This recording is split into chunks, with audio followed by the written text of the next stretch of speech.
welcome to Survive in Advance on the Grueling Truth Sports Network. I'm your co-host for Survive in Advance, Mike Goodpaster. Right now, I'd like to welcome in my other co-host, 1981 national champion, Steve Risley. How you doing, Steve? Hey, doing good today, Mike. How you doing? I am awesome.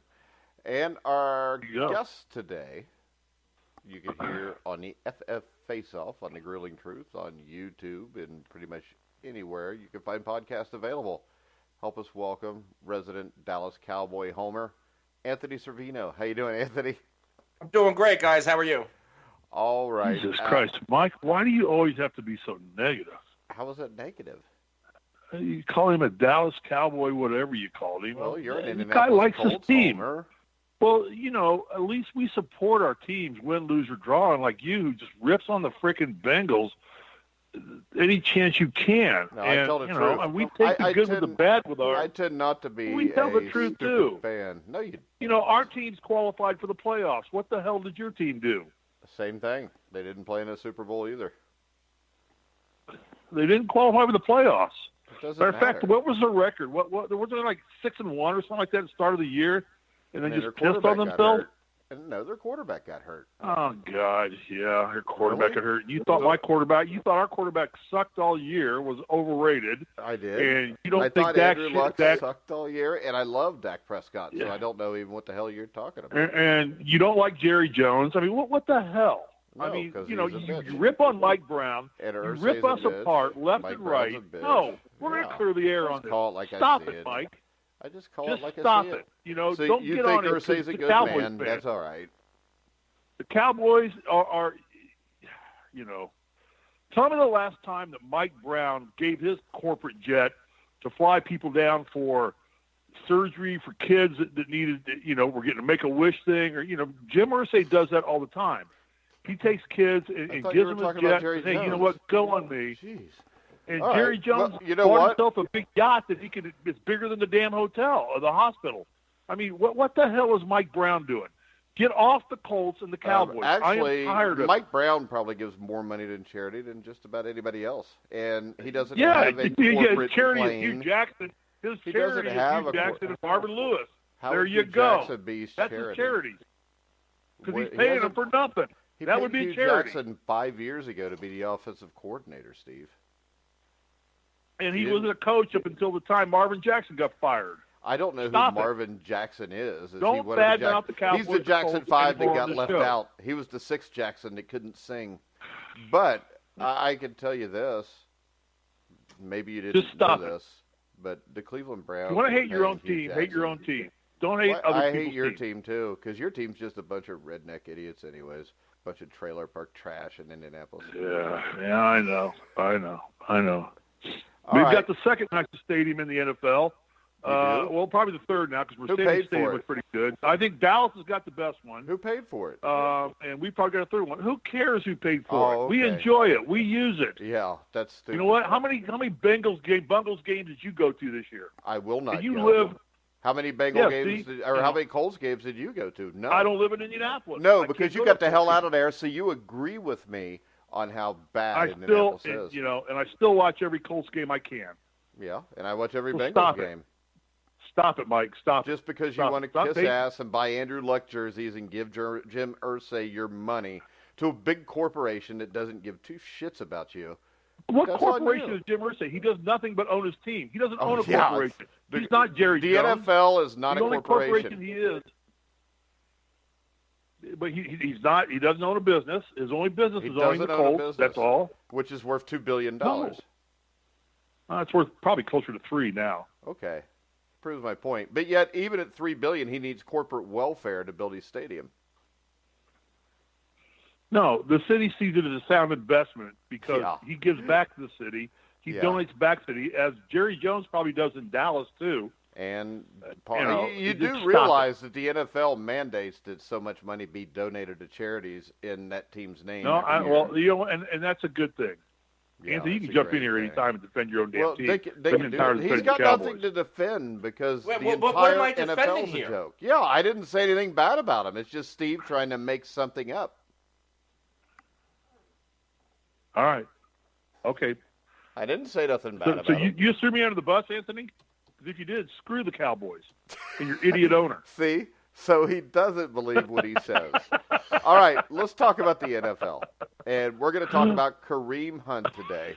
The Cleveland Browns signed him, which basically will show you that the Cleveland Browns still have no intention of ever being relevant, and they won't. The roster is not as good as people say anyways, and we all know the Bengals are going to win the Super Bowl next year. But what's your take?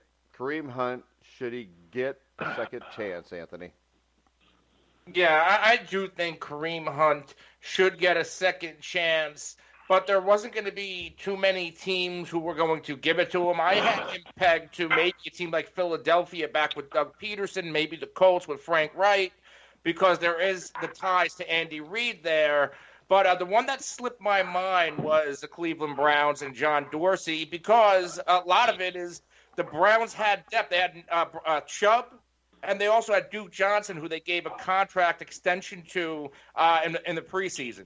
I like the move from an NFL standpoint or an NFL aspect with Kareem Hunt because they got him cheap, a player with his upside and ability.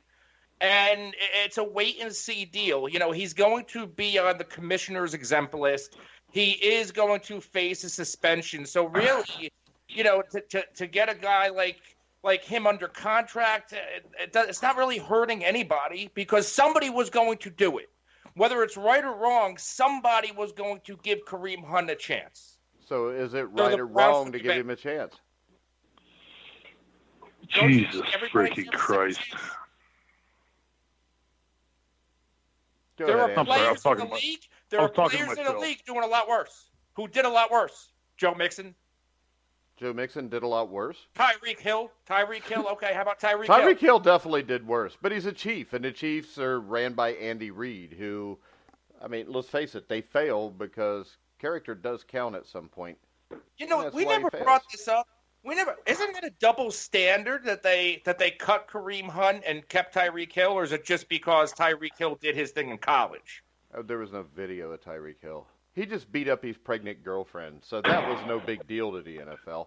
But you're all right with that, I guess. So, Steve, should Kareem Hunt have another chance? I think it's another black eye public relations for the NFL. I don't understand, after all the trash they faced in the last couple of years, that they're going to allow this to happen before they've even submitted their investigation or done their investigation or their ongoing investigation is going on now. And to even, you know, you tell me, explain to me how Kareem Hunt gets back in the league and Colin Kaepernick does not. When all Colin Kaepernick did, whether we agree with it or not, all he did was exercise his right of free speech. That's all he did. He didn't kick a girl. He didn't get it on video. He took a knee in protest, and that's how this country was formed. All right, and whether you like it or not, and I don't take a stand on Colin Kaepernick, but he's blackballed from this league. And you can call it whatever you want to, but he sat out when other crappier quarterbacks have played. And you let Kareem Hunt back in without getting due process when it's on video of him doing this, Anthony, you're knucking futz. What? There's no way he should be back in the NFL right now. What? You're knucking futz. Yeah, you're knucking futz. He just turned around the bad words. There's no way he should be back in the NFL until due process has taken its course. And I'm looking at it as if I'm an owner, if I'm an executive in this league, it's like, no, nobody touches him until we do due process. Yeah, unfortunately, with all the Me Too movement going on, all the allegations of everything. Now there's the Clippers announcer's been caught up in raping a girl from Duke 20 years ago. I mean, why would the NFL even touch this right now when he hasn't even been investigated fully by anybody? There's video of him doing this. Okay, then whatever. But you're going to keep Colin Kaepernick out of the league, right? Because Colin Kaepernick chooses to exercise his right under the God-given rights of as a citizen of this country to express his free will. It doesn't make sense to me at all. The NFL has, you know, the idiot that runs this league. What's his name? Not Rozelle. What's the idiot's name that runs it?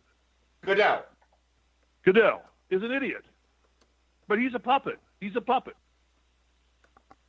It's stupid. To your point of why what you said about not being able to touch him until the due process happens, that is Roger Goodell's responsibility.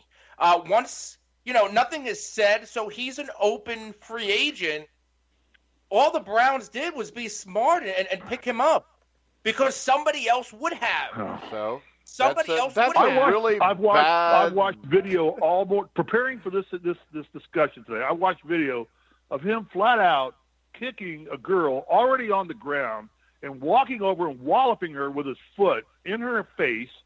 And you think that's okay? You think that's acceptable? And that's the image you want for the NFL? I didn't say that's okay. But if you're the Cleveland Browns, why would you want that crap? Why would you even? The Browns, and for all the teams in the world right now, the Browns are finally making a little bit of a comeback. They played well. They got a good quarterback. They got rid of their idiot coach. They're making some progress, and they do this to themselves. I don't understand how wealthy people continue to self-destruct. And it just amazes me. If I had the kind of money that the owner of the Cleveland Browns had, I'd go buy an island and just live on it and watch my team on Red Zone. Stay the hell away from it. Because this is just ludicrous to do this at this point in time. Because the first thing that Kareem Hunt's going to do if he gets exonerated, he's going to come back and say, you got me cheap. But you know what? I'm holding out now. I'm worth about 5 times what you're paying me. He can't be exonerated because they're never even going to try this. I mean, have you seen the video, Anthony, of the 19-year-old girl? Yeah, have you seen the video, shoved Anthony? And kissed. No, not that even. The shoved and pushed, the 19-year-old video. There is a video that TMZ uncovered. The 19-year-old can be heard asking. No, it happened 3 times last year. But the 19-year-old can be heard asking police to check the hotel's surveillance footage to back up her claims that Hunt assaulted her and stole her phone's SIM card. The police countered that they couldn't obtain the footage without a court order, news that visibly upset the young woman. I mean, this is bullshit. And after footage of the altercation leaked to the press, Kansas City released their star. In a statement, the team claimed that Hunt lied to them about the incident. Now, the other thing is this. Kareem Hunt's family, all of them have been arrested continuously, especially for domestic abuse. I did a lot of research today. We've got his dad's been arrested like 37 times from everything to drugs to multiple domestic charges. He's a scumbag. And the thing is this. It's not a right to play in the NFL. It's a privilege if you're good enough. And the problem is, right now, what you have is billionaire owners that do whatever the hell they want. They fleece cities for stadiums, which is why I don't support going to a Bengals game, because I'm not giving them my money, because basically they're screwing the taxpayers of Hamilton County. And the thing is this, Steve, the taxpayers for Hamilton County approved it. It's actually Marion County. I hate to tell you this, stadium's in Marion County. but the Bengals Stadium is not in Marion County. Okay. Well, I don't care about the Colts because I don't know as much about their stadium finances. Right, but with the Bengals, I got to say something real quick, Mike. Let me just say this real quick to please somebody. This whole thing with Kareem Hunt is about as stupid as Home and Garden rebuying the Brady House and redoing the Brady House. It's idiotically stupid. No, it isn't, because there's nothing wrong with that, because taxpayers don't have to rebuild the Brady House. I just made Lucas happy. He asked me to mention the Brady House. Well, just tell Lucas to shut up and listen, okay? If he wants to come on. If Lucas wants, I'll call him. The Brady thing's an asinine. If Lucas wants, I'll call him and Lucas can be on this show. But tell Lucas to leave Steve alone because Steve loses his train of thought really good. I love Lucas. Yesterday was Lucas's birthday. Did you wish him happy birthday? Obviously, I did. Why did you not have him on the show, you idiot? Because I didn't know he wanted to be on the show. His birthday present would probably be for you to leave him the hell alone for a little bit. It's crazy the way you stalk him. But when I look at this, the NFL, like with the Bengal Stadium deal, the problem was Bengal fans, or the city of Cincinnati, Hamilton County, approved it in a vote, but then they changed everything in the contract. So Mike Brown has paid maybe $1 million out of the hundreds of millions of dollars paid. But when you look at this, Ray Rice was a 3-game suspension until a video popped up. So the NFL is not about doing the right thing. They're about doing what they get busted on. If there's a video, Tyreek Hill should not be in the NFL. You bring up Joe Mixon, honestly, I'm a Bengals fan. I've talked to the Oklahoma. Hold on. I've talked to the police at the University of Oklahoma. I got to write this down. I got to write something down. I'm going to forget it. They said that he had, or if you see the entire video of the 30 minutes before Mixon hit her, that, that's why they didn't charge him, because she was totally over the line. But I still don't think the Bengals should have picked him. I think it's a bad idea, because I do think this. The same people that will sit here and say Kareem Hunt should be able to play again are the same people that bitch that the New England Patriots cheat. That's what you hear all the time. And now Cleveland Browns fans. Could you imagine Browns fans if the Bengals, Ravens, or Steelers would have shined Hunt? But now all these people are like, I don't care. I would have Adolf Hitler on my team if we could win a Super Bowl, because people in Cleveland are pathetic. If you're a Cleveland Browns fan, you're pathetic. Because the NFL already ripped your team away from you once. For no fault of your own. It's because some rich asshole owner, Art Modell, was somehow losing money. So he gets a stadium deal in Baltimore. They buy his ass off to go to Baltimore. He wasn't losing money, Mike. He wasn't making as much money. No, he was losing money. Art Modell, You know what? Know what the fuck you're talking about before you say anything. All right. Art Modell wasn't losing money in the NFL. Art Modell was. You're going to be quiet and let me talk, because we always let you talk.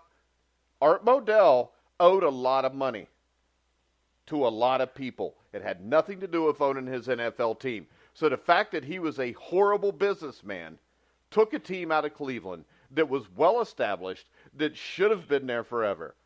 The NFL did the same thing to Baltimore. They give him a team Mike, back. Get back on track. We're not talking about Art Modell. Get back on track to Kareem Hunt. I don't want to hear about Art Modell. I don't give a crap. All right, how about this? I'll just shut up, and you say whatever the hell you want, Steve. All right? There's a point to what I say. They're always fuck it then. You run the show. You talk. Okay, fine. I mean, because I thought this was about the Cleveland Browns. No, you're going off a tangent on No, on I'm not. Modell. I'm not going off on a tangent. I'm going off on a tangent on how stupid NFL fans are. They wear other people's names on the back of their shirts. They walk around with Antonio Brown's jersey on. I mean, Jesus, give me a break. You're an adult. Act like it. Wear a shirt with your name on it. Or how about this? Just wear a shirt. You could wear a Cleveland Browns or Pittsburgh Steelers shirt without having the name of somebody that someday is going to beat the hell out of somebody or leave because they want more money, or your team's going to screw them over and cut them because they don't want to pay you anymore. But in the long run, if you're an adult and you have to wear another man's name on the back of your shirt, that's sad. I mean, there is no difference between an NFL player and you, other than the fact that they're faster and stronger. So NFL fans, in the end, are idiots. They want to sit here. I'm going to get my wife in here and see if I can get her. I can kick her in the face real quick. Let me just get so I can get to be an NFL player. See, let me just do that right now. This is the thing. Let me just get her in here after 35 years. I'll just kick her in the face so I'm becoming an NFL player. You know what it costs? Wait a second. What does that have to do with anything I just said? $120 to buy an Andrew Luck jersey. It cost me $350 to have a jersey with my name put on the back of it. Sorry, I don't make that much money.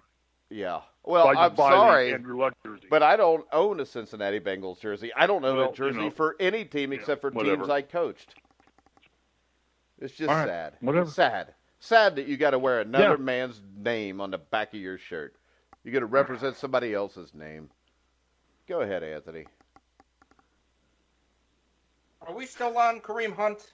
Yeah. Yeah, that's what I want to know. Follow along. I was talking about the Cleveland Browns, but then Steve interrupted me because he didn't like what I was saying, so I had to be quiet so Master Steve can do what he wants. So aside from this being a moral dilemma, do you have an issue with the Browns picking up Hunt from an NFL perspective? Yes. Take morality out of it. Take morality out of it.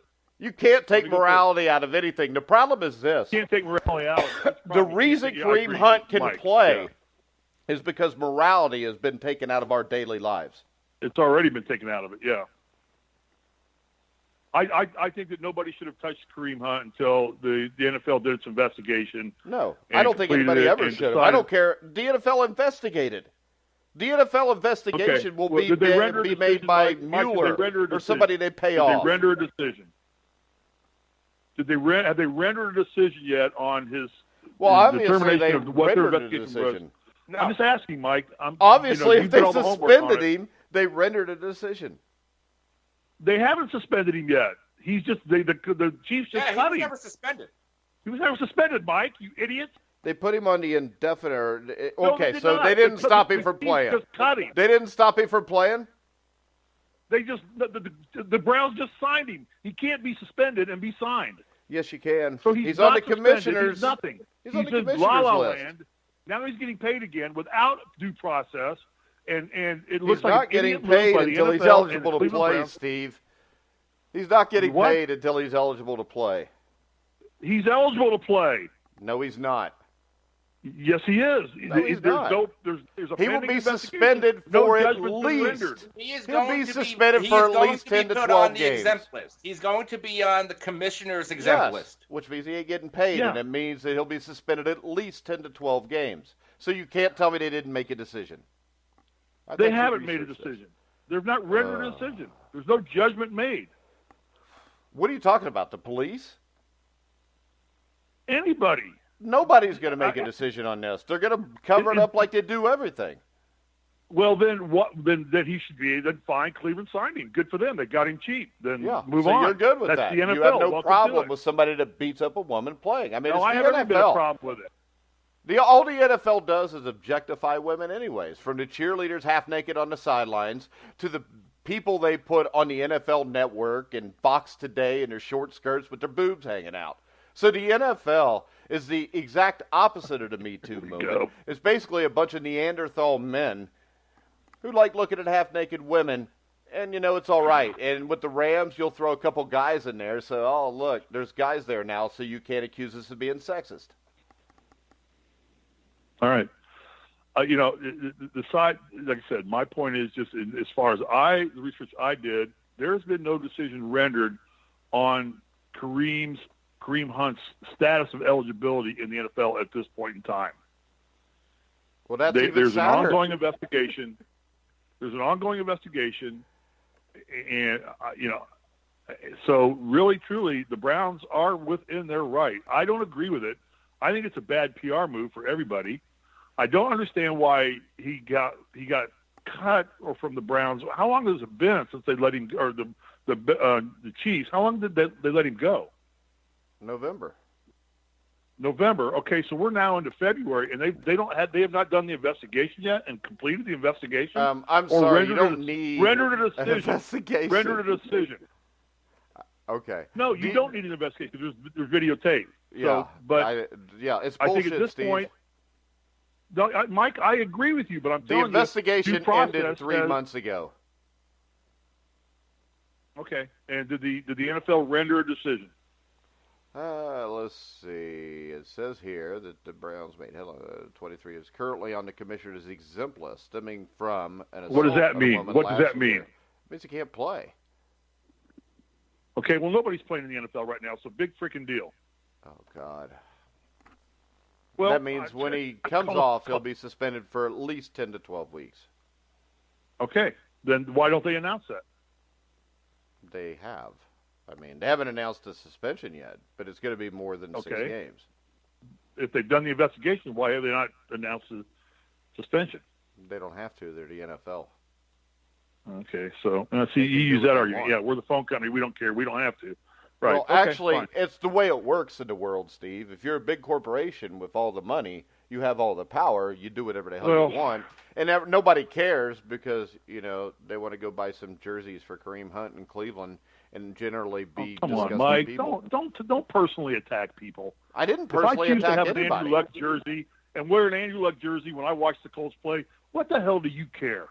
Well, I don't care. What do you My care? problem is this, Steve. I didn't personally attack anybody. I gave my opinion. You're the one that said I personally attack people. I just think it's stupid. That's my opinion. And I think this. Okay. I think the reason people are all right with this in Cleveland is because all they care about is their team winning. Winning. Right. Yeah. Exactly. That's sad. And you know what? And we had the same conversation to a degree with Oliver Luck in the XFL.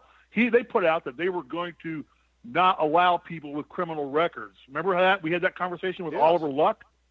And we asked him about it. He got real vague on it real quick. I said, Mike, should we ask him this question? Because, we'd like to do business with the XFL. I think he was vague on it because they haven't made the rule yet, Steve. Because it's going to be the same thing as the NFL. They're going to go, it's a case-by-case basis. If we don't have film, we'll let it go. You don't if know we have that. film, well, you don't know that. You're going to make some assumptions somewhere in life. Well, and when you make an assumption, it's the same thing. Because we point, but you and I had this conversation with the XFL. Should we ask Oliver Luck about the rule that they put on their press release that we are not going to allow people with, I think they use criminal record or whatever. I have to pull that up, but he tried to make it clear that they were not going to allow people who were doing things like this play in their league. Then we asked him point blank on the radio. We asked you this question. Yeah, you can ask me that question. We did a pre-production with him before we got on the air. He comes out and he gets real vague. Well, we haven't really defined what that is. Yeah, because they haven't. They don't play for over a year yet. That's what sports is.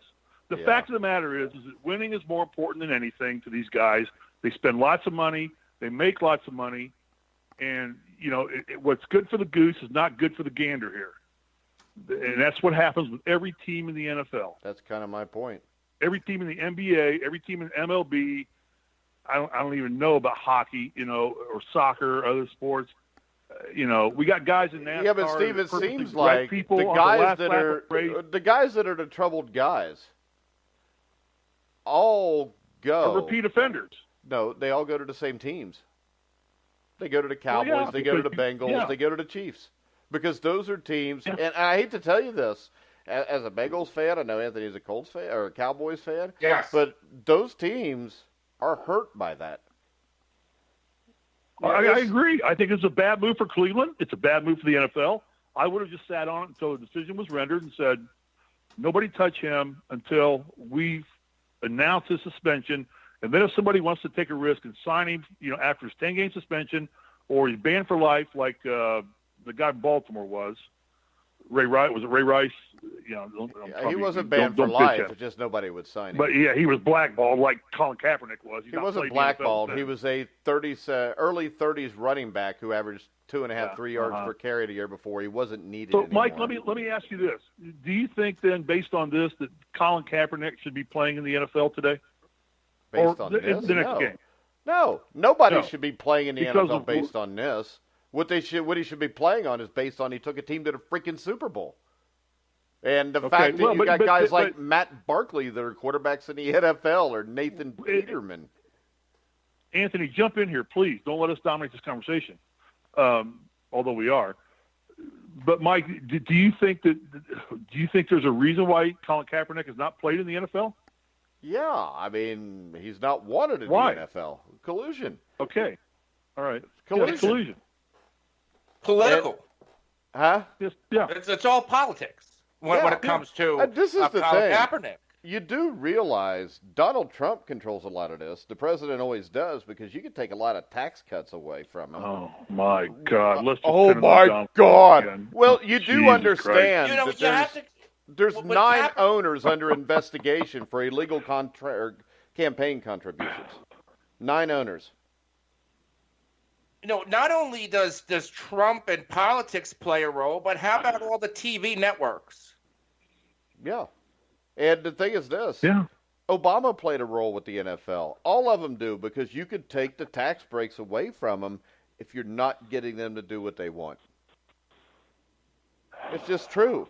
And I'm sorry, but there are 9 NFL owners under investigation, for illegal campaign contributions to him.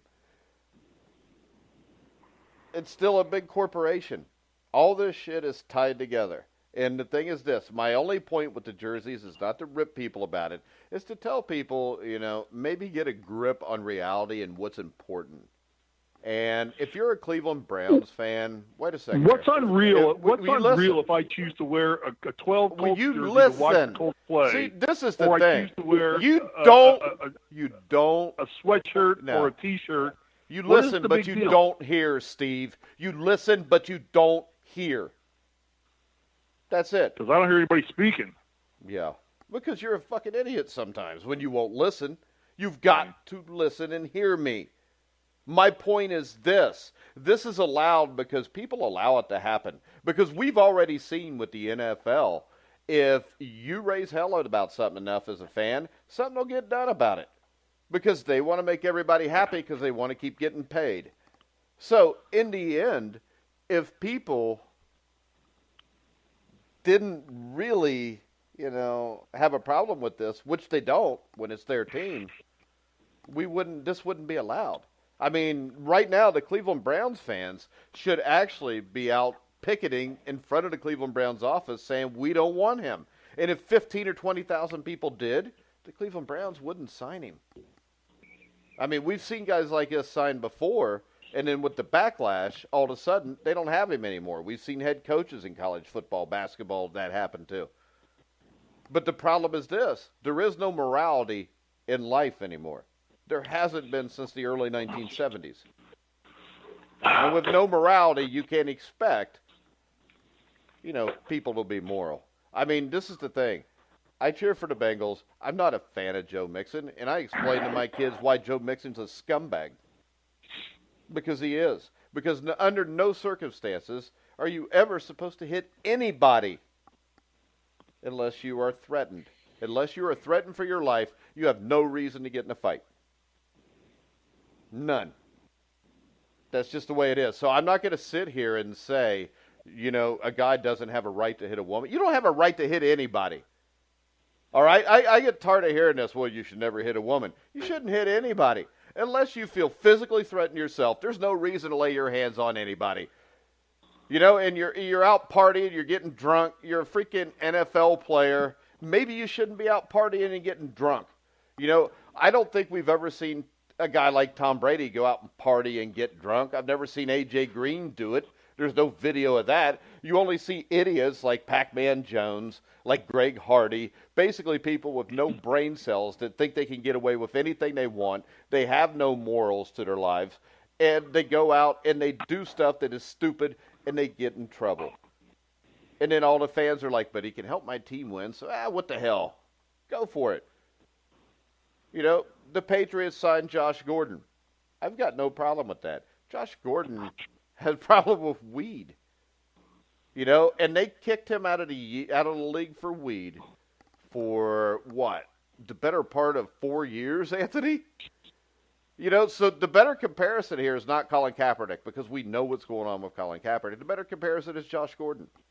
He smoked weed and got busted a few times, and it basically ended his career.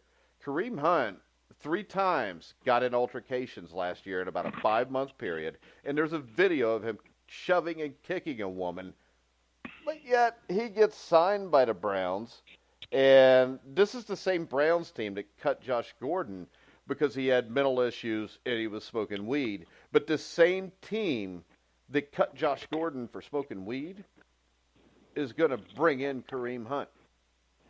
There's your moral equivalency. It's not Colin Kaepernick.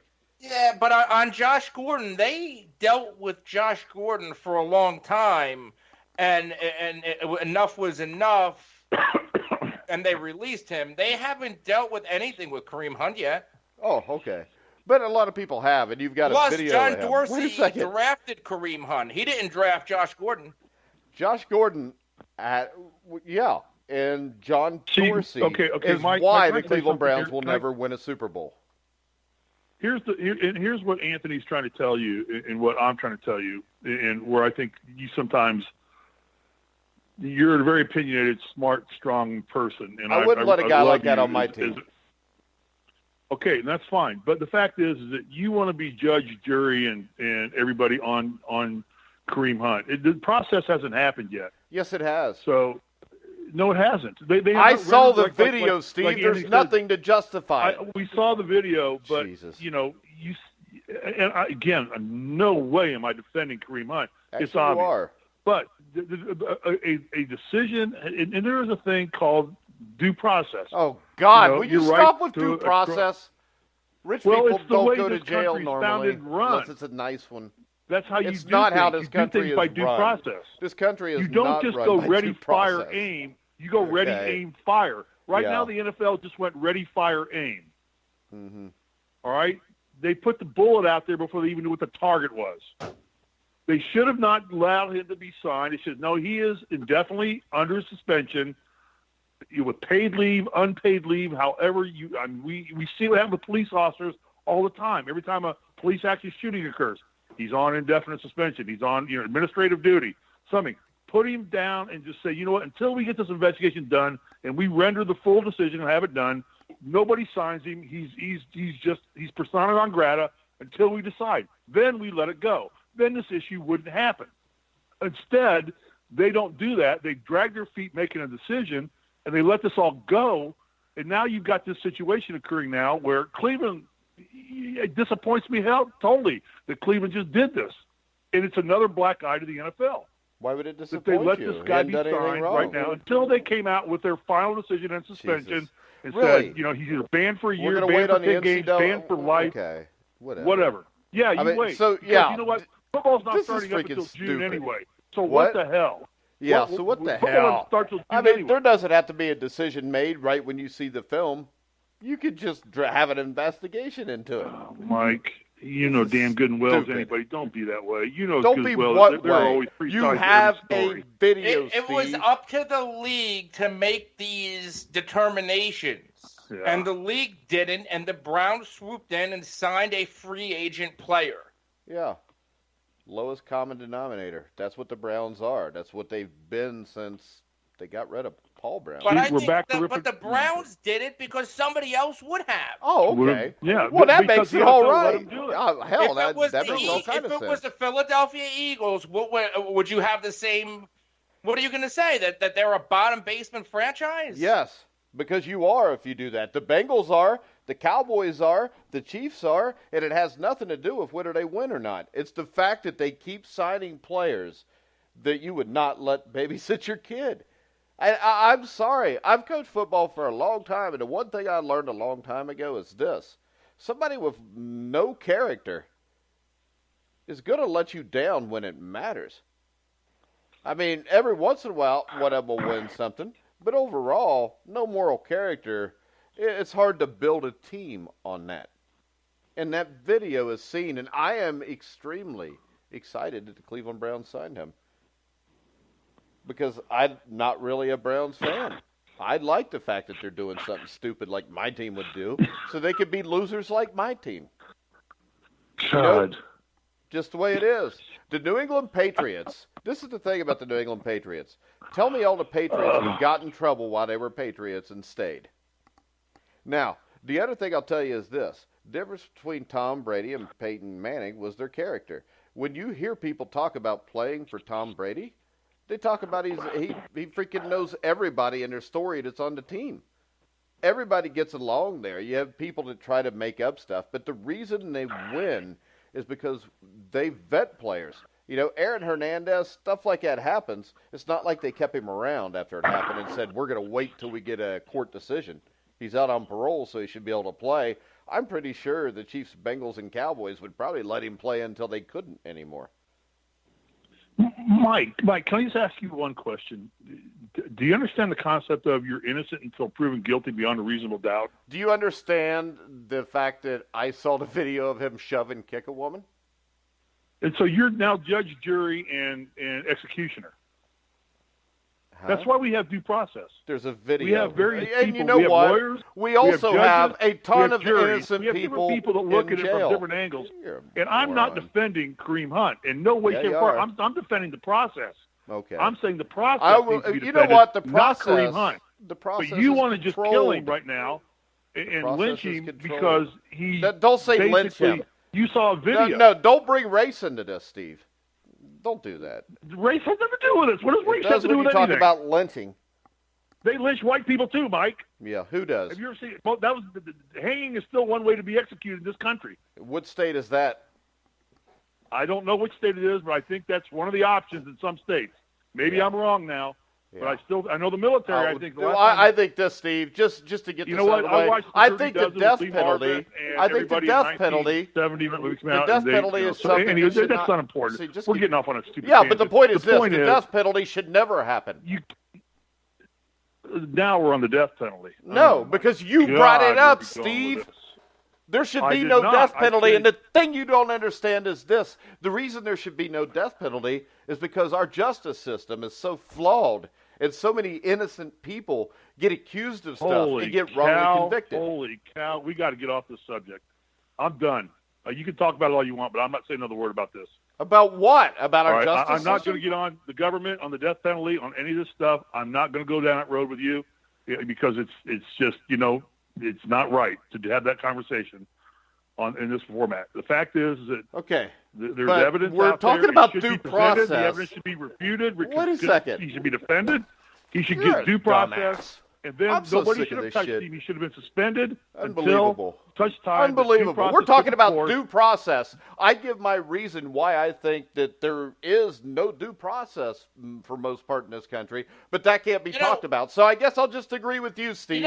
We'll do due process. We'll let the judge it, and we'll let. Well, that's kind of the American way, Mike. No, it's not. You bring up the Patriots. You bring up the Patriots. I pulled up a report, June 27, 2013, that one unnamed AFC executive believes that Bill Belichick was the only coach willing to take a flyer on Aaron Hernandez in the draft because of all the red flags. So they certainly do take chances on troubled players. Yeah, but the thing is this. I agree with you there. But also what I said was, I'll give you one. But it seems like most teams you can find one guy they took a chance on. But it seems like to me, and like I said, I'm including my own team here with the Bengals, Cowboys. Am I allowed to respond to Anthony, or are you just going to talk whatever the hell you want? No. I want to make a point. God. If I rob one bank, I'm okay. But if I rob 4 banks, I'm in trouble. Yeah, that's what it is. No, I'm just saying there's a pattern. That's what you just said. Well, what's Jesus? That is what I just said. I just said that you could rob a bank. That's what I said. Anthony, am I right here? What's that? That's my analogy. That I said that you could rob a bank. They can take a flyer on Hernandez, but if they only did it one time, it's not that bad because the Kansas City Chiefs because did it I'll 4 tell times, you this. Or somebody else did it 4 times. This is the thing, you do it once, it's a criminal you can't act. shut up. Just one time. Be quiet and let somebody else talk. My point is this. Every team has troubled players. Yes, every team has troubled players. My point is this. A lot of those teams don't make it a habit of doing it. I don't see a problem with giving a guy, according to what he did, a second chance. But when you continually, the Bengals did it from 2005 to 2010 and had like 10 players get arrested during that time. The Colts did 2 at about the same time. So did the Steelers. The thing is this, though. The Colts stopped doing that. After a while, though, when you got the Chiefs and Andy Reid, he continually does it. John Dorsey continually does it. That tells me that they have not learned that maybe that's not the way to go. But I can tell you this with due process. I don't think there is due process when you have a large corporation. I think the due process is this. The film is there. And this is the other thing. You don't always get due process when you work for a company. You don't. You don't have the same rights when you work for that company to speak out and say what you want all the time. That's why Colin Kaepernick's not in the league. You keep him out because of that. Because you don't like his political stance, you don't have to play him. You don't have freedom of speech there. Not unless they allow Mike, you to have freedom of speech. Hang on. Let me just go back again. Because, first off, I worked for the largest pharmaceutical company in the world for 25 years. Yeah, there's due process brag about. in the corporate world. Yeah. All right? And I lived corporate process. I was trained on due process. We had the steps we had to go through to remove an employee from the company at Pfizer Pharmaceuticals. Yeah. It took a year before we could get anybody out of the company because we had to do due process. We couldn't just say, we caught you cheating on your expense report, you're fired. Well, the we NFL couldn't can. do that. The NFL can. They've done it before. But you say that people with money in this. What about the NBA? The NBA has a rule in place that says they have a corporate structure. The NBA says you cannot take a knee. Yes, and that's the way it should be. That is my point. Well, that is my point. You don't have a right to do whatever you want if that company says you don't. Don't rip on corporate process because the NFL. Oh, I'll rip on corporate process because the entire problem has is corporations. A clear rule that says you cannot take a knee during the national anthem. You have to stand at attention with your hands over your heart or behind your back. The NFL does not have that on rule. The sideline. The NFL does not have that rule. They do have that rule. They have that rule. The NFL does not have that rule. No, they don't. The NBA does. The what? Yeah, the NBA does since 1995. Right. That's why the NBA doesn't have a problem with it. That's the NFL's problem. Once again, it goes back to the same thing. Don't say it's how big corporations all act. It's not. It's how the NFL chooses to act. Okay, you're right. Big corporations are not a problem. Not at all. Oh, God. See, oh, my God, Mike. Arguing with you is like eating stale Wheaties. Yeah. Well, I just know how the world works. I don't go through the world with This is going to be our best show ever, I guarantee you, because you go through the world with blinders. God. You worked for Pfizer. There's not a bigger company. One way or another. There is that is better than the sad part is, Mike, I agree with you. He should not have gotten signed. But I don't like the fact that you want to be judge, jury, and executioner. There's a all film. In one. I know, but there's evidence all over the place, and that's why we go to trial. Isn't. And we isn't evidence. We all present over the place. the evidence. We present the defense, it's and we not have a jury court of render law. decision, and we have a judge do the sentencing. It's a process. It's called due process. There's no judge the judge that does the sentencing here is Roger Goodell. Because Mike, let's face it, the Kansas City police. Wait, Steve, devil's advocate here. I started this off. Let me play go ahead here. because you get to talk and nobody else does. That's how it works. I've watched enough law shows on TV to know that. That. Yeah. God, well, TV's true. You're right. I mean, hell, if you saw it on TV, go ahead. I'm being as stupid as you are. So, I'm going to piss you off even more. Here's what's going to piss you off even more. I not only have one Andrew Luck jersey, I have one in blue and one in white. It doesn't piss me off. So when the Colts are playing at home, I wear my blue jersey. I don't care, Steve. Playing on the road, you don't understand Who cares? They're NFL jerseys. Who cares? Yeah, I don't care. Why is it full of jerseys? I just think it's sad to wear another man's name on your back. Why? I just told you. You're supporting your team. I have a name. I don't. You're supporting your team, Mike. That's all you're doing. Not a player, not a person. Because as we know, those players change rapidly. I've had my Andrew Luck jerseys for about 5 years. Wow, that's pretty good, Steve. Yeah. Damn. Mm-hmm. By the time he got drafted, I gave away my Peyton Manning jerseys and got an Andrew Luck jersey. Why would you? And that was actually better because Peyton my Manning number jerseys? in college, my number in high school was 12, so I was actually happier because I had to wear 18 when Peyton was. So now Andrew comes in, I can wear my number again from high school. Number 12, same as your IQ. I just think, Mike, that it was wrong for them to sign him. They should have sat on this until they rendered their decision, levels of suspension, and then said if anybody wants to sign him at that point in time, after 10 games, you're free to sign him. We're going to give him a 10-game, 12-game, 1 year, whatever they're going to do with him. I believe the investigation ongoing. I just think it's crazy for the Cleveland Browns to sign him right now. I don't, but I understand why the Cleveland Browns do it because they are getting him probably right now at a bargain basement price because he admitted he wanted to get this contract signed before this all was rendered so he at least know what his suspension was going to be. Because he wasn't really, truly, until the Browns signed him, he wasn't even a player in the NFL.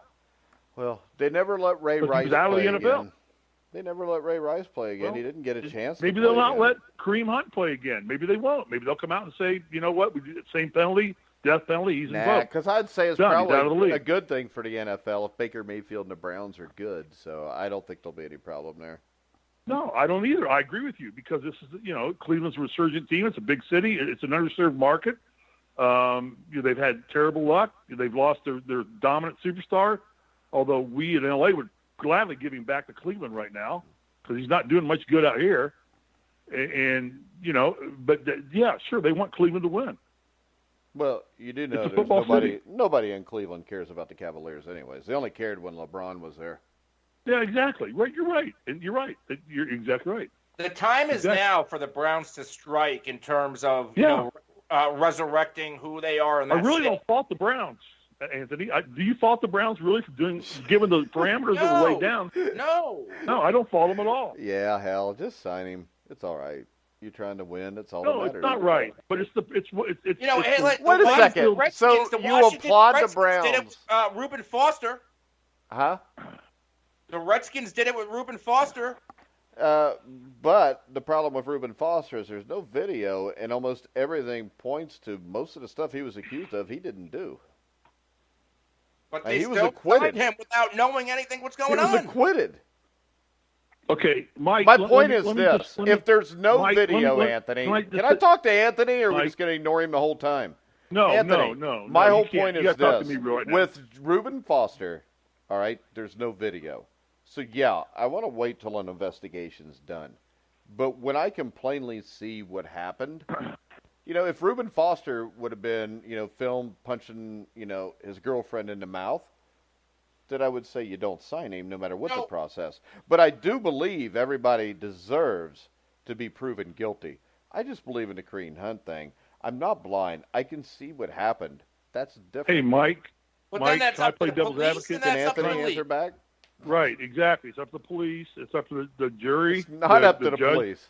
And everybody. I don't know. The police covered this up. It's a criminal offense. Dude, it's assault will you battery. listen? TMZ broke the video that the police claimed they couldn't get. And there's a real genius group of people. Okay, so the video... Wait a second. It starts at the top. Idiots. The issue is the cops. Oh, God. They were immoral if they covered it Yeah. up. Well, you know what? The league. And then the league is covering it up too, Anthony. Thank you, Anthony. The league covers it up. The police. What? There you go. There you go, Anthony. Mike, Mike. It was obvious. I started this whole thing out, Anthony, talking about the 19-year-old girl with the video. Question. Am I allowed to talk to Anthony at all? I mean, he's got some sense. Let me ask you a hypothetical question. I know, because question. you'd rather just dominate it. Diarrhea in the mouth. Because let me ask you a hypothetical question. I'm not going to answer it because I'm talking to Anthony. Then Anthony answered. This is hypothetical. Why would Anthony answer? Totally not He's talking to in me. Defense at all. It's just hypothetical. How much of that video did you see? You saw him walk over, kick her in the face, and then walk away. You saw, right? I know. Okay. That's all I saw, Steve. Now, let me just hypothetically say, what if she had a gun in her pocket and was pointing a wallet or pocket purse and pointed a gun at him first, and he went over to defend himself? We didn't see that. Wait a second. You haven't seen Hold the on. entire I hate video. to tell you this, You didn't Steve. see the entire event happening. Steve, will you listen? And that's hypothetical because I don't think it happened. I do not. Can you shut up so I can answer the question, or are you just going to run your mouth? No, I'm going to run my mouth because you don't know what that entire Let me answer video the question. Shows. So you're not going to let me answer the question? No, go ahead now. I don't know why you would even ask a question if you don't want an answer. My answer is this. If somebody pulls a gun on you, you don't run over and punch them in the face because you're going to die, just so you know. And on top of that... God, you've never watched a John Wayne movie, have you? Yeah. Well, you keep living in your little cinematic fantasy world with all your faggot-ass Grammy stuff, and, we'll go with that. But what I saw here... Another personal attack. Another personal attack. Oh, my God. I'm so scared, Anthony. Will you protect me? Now, as I was talking to Anthony before, there's a video of this girl begging the cops to pull the videotape. Now, if she'd have pulled a gun on him the way Steve accuses her of, or says it's possible she did, I don't think she'd have wanted him to pull that video. See, I knew you'd go there. I didn't accuse her. I said hypothetically, what if it happened? Okay. So you said it's a possibility. So that's why you wanted to see the whole video. I haven't seen the entire tape. Why would she ask? Why would she ask for them to pull? Why would she ask for them to pull the tape if she would have pulled a gun on him? That's good. That's the first question I'd ask if I was a defense attorney. I'll tell you, due process, Mike. It goes back to due process. But when the police say that they can't pull the tape legally, you can't render decisions without finding out all the facts. Okay. Well, we found out all the facts, which she asked for the film, and they wouldn't. Then you become socialist or communist. No, that's what you are. You're socialist. You're a communist. Because I want because you to go to this Siberia is the problem. What are we, Steve? What is this country? It's America. What is it? It's got its flaws and faults like every other country in the world. And we what have is your ours. definition? You said socialism. I mean, what do you think this country is? I think it's a democratic society. Well, see, that's the problem, Steve. It was founded as a republic, not by mob rule. So the problem is with a democracy. Democracy doesn't make it a dot. Oh God. Yeah, it does. But democracy means that the majority rules. Yes, it is. It's anarchism. Oh Jesus, you're a moron sometimes. A republic means the minority gets a voice. The democracy means the 51% that go one way are the ones that get their way. That's the difference. And Thomas Jefferson, in his biography, no, it isn't. A majority should not get to, because if the majority of people in Germany, wanted to kill Jews, that was all right then. And no, I'm not saying that you're saying that's all right. What I'm saying is majority rule is a bad thing. This was the first country founded as a republic. The problem is people have bastardized it into a democracy that's becoming a socialist democracy. So when you have a democracy or a socialist democracy, the problem with the judicial system is skewed. When you have a republic, it is not skewed. Thomas Jefferson said a democracy needs a violent overrule every 50 to 100 years because men will want to control everything. They get greedy. With a republic, you limit that. So the fact that you went to college and don't know that this country is supposed to be a republic scares me. Here's another personal attack. Anthony, does that scare you? Fire away. You knew it was supposed to be a republic, right, Anthony? What, this country? Yes. I guess. Well, that's not what they sold me in high school, but.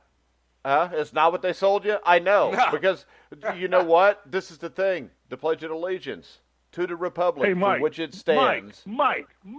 To the republic. Who wrote the Constitution? For what it stands. Who wrote the Constitution?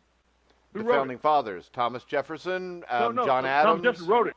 Did he put it's a republic and we should overthrow our government after 50 years? Did he put that in the Constitution? He put that in everything he wrote. Is it in there? Put it in everything he wrote. No question. Read a book, Steve. Yes or no question. Is it in there? In there? No, because if everything. No. Wait a second. Why do you think you're an idiot? Why do you think the Second Amendment's there? Whoa, now you're going to go to the gun thing. Okay. No. All right. The Second because that is what it's about. The Second Amendment is about the people being able to defend themselves against a tyrannical government. We have militias in this country, and you have the right to bear arms, to form a militia, and to protect your property, your country, and everything. Now that we have a military, that rule's become obsolete. Oh, bullshit. Everybody is in the military. Yeah. It says that in the Constitution. And we were never supposed to have a standing army. I'm not in the military. Yeah, you are. Everybody is in the militia. Says that in the Constitution. Yeah, you are. Jesus, you don't even know the Constitution? I don't want a gun. I know, because you don't want to be able to defend yourself against a tyrannical government, which is why the Second Amendment. I've got idiots like you that'll go do it for me. So go have at it. No, because I would probably come get you. You go kill for me, okay? Because you're better at it than me. So you go do that. I'm going to sit back in my capitalistic, democratic state and let you fight my battles. Yeah. Have at it, big guy. Well, it's a damn shame you're such a sissy. Protect me, please. What do you think, Anthony? Protect me. Steve's a sissy? I think he is. That's what Joe Barry Carroll told me when I talked to him the other day, too. He said, Steve Risley, that was like being guarded by a woman. Probably true. I had nothing for that guy. He's big and mean and strong, and I probably was. I had nothing for him. This guy's 7'4" and 290 pounds. I was 6'8" and 220 pounds back then. Yeah. It's like I had nothing for him. So yeah, I probably was a sissy to him. Big deal. Yeah. Anthony, he doesn't have a national championship ring, but we do. So the hell with him. Screw him. Anthony, anything else? There you go. Okay, I think we all agree that it probably was a bad move for the NFL for Anthony, all the fun we've had. I think Kellen Moore is a good hire fun. as the offensive coordinator for the Dallas Cowboys. You think it's a good hire? I think it's a good hire. Why? I think he had very good coach at Boise State. He's an extremely smart quarterback who was limited because of arm strength. I think he's going to be a really good offensive coordinator. Yeah, I'm optimistic about Kellen Moore. I did also see that Jason Garrett is going to call plays if that offense struggles out of the gate. Yeah, well, that's just stupid. You got to let him call the plays if he's going to call the plays. I mean, the offense struggled this year a lot, and Jason Garrett didn't take the play calling away from his offensive coordinator, did he? No, but it struggled without Amari Cooper. Oh, they struggled with Amari Cooper at the end against really good teams. Anything else you want to discuss, Anthony? I know that Steve went off on a tangent, and I apologize. Well, there's a little bit of news that happened during the whole tangent that Antonio Brown, he tweeted or he had an Instagram message saying goodbye to Pittsburgh. Oh. Now, that he wasn't traded and he wasn't released, but he did officially request a trade. He also was found guilty of reckless driving, too. I just figured I'd throw that in there. Because I put in Antonio Brown, and it said Steelers Antonio Brown found guilty of reckless driving. Dak Prescott has a DUI, so what? Oh, DUI, you should never be allowed to do anything again. It's attempted murder. But that's just my opinion, so I'll let it go, though. Ooh, look at that. Anybody talk about the Alliance of American Football? They had the first week of play. Anybody want to talk about that? And, CBS did a pretty good job of covering. The games seemed to be run kind of crisp and sharp. I think, Mike, you made some great observations and comment that really the talent level is probably very down. I know you and I have had a lot of discussions about it. What was your first impressions of the first week?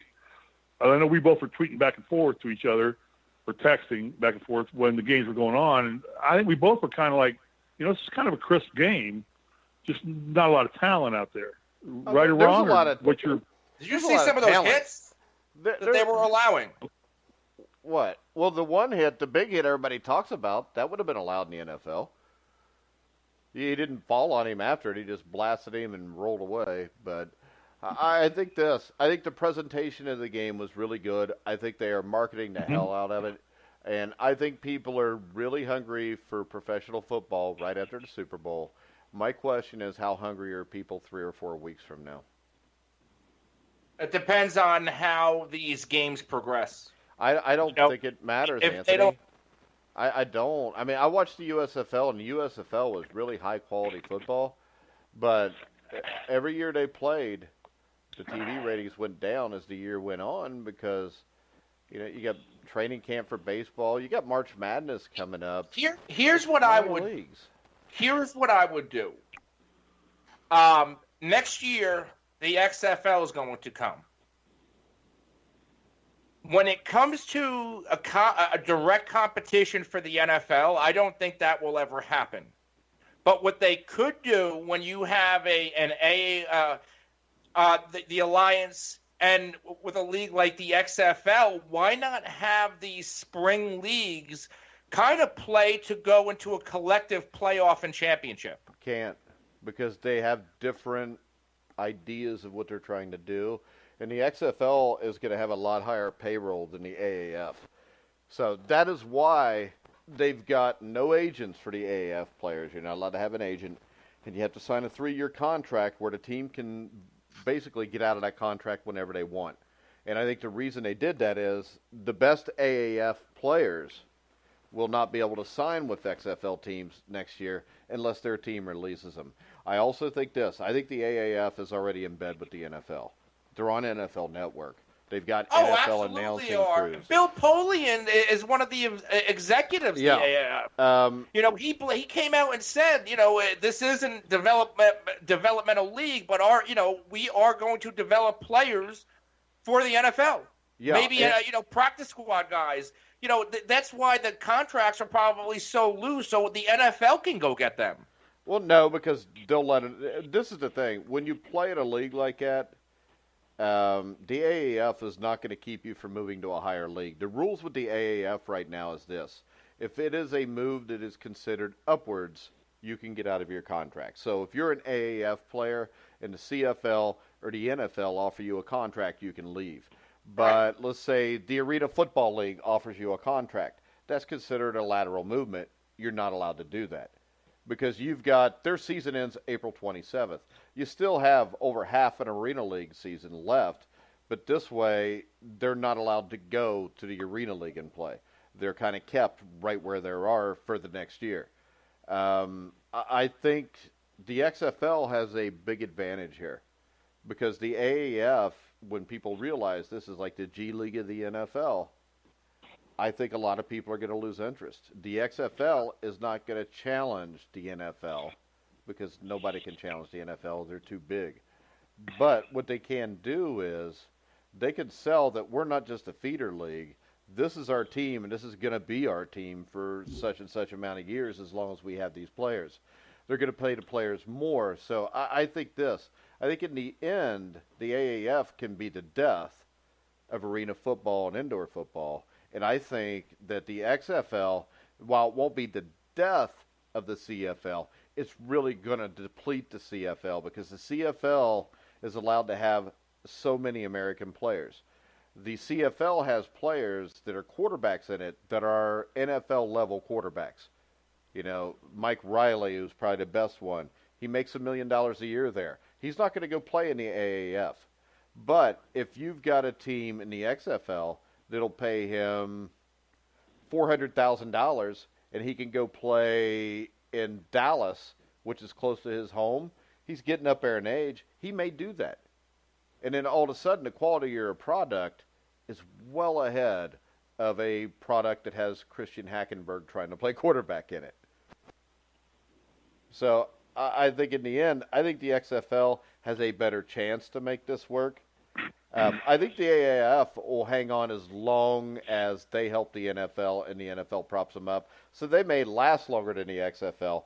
But overall success to be a big deal in the end, I think the XFL has the better shot there. Because the other thing is, if you've got a practice squad player in the NFL, do you want to go play for $25,000 or $30,000 in the AAF, or do you want to go play for $70,000 in the XFL?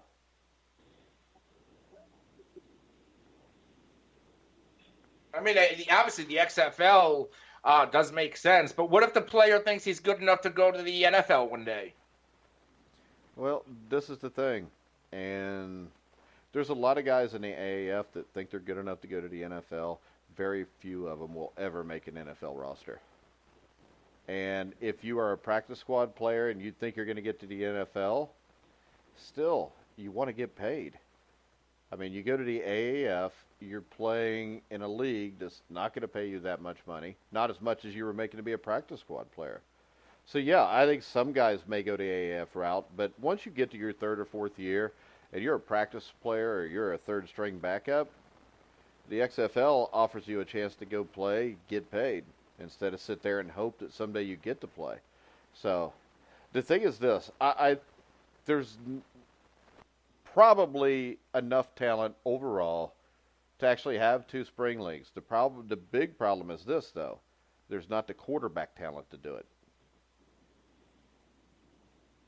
There's tons of wide receiver skill position players that have NFL or close to NFL capabilities.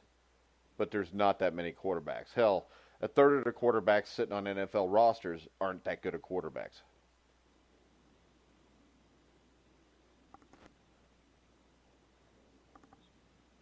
Yeah, you make a good point about there is not a lot of good quarterback play in the NFL. And now you have these other leagues trying to compete, especially in XFL. Yeah, so my question is this. I mean, if they could go out and grab 3 or 4 CFL quarterbacks, they might have a lot better product. Because if you can go out and you can get a Mike Riley, a Trevor Harris, who we've had on this show, Ricky Ray's getting a little old, but you got Bo Levi Mitchell.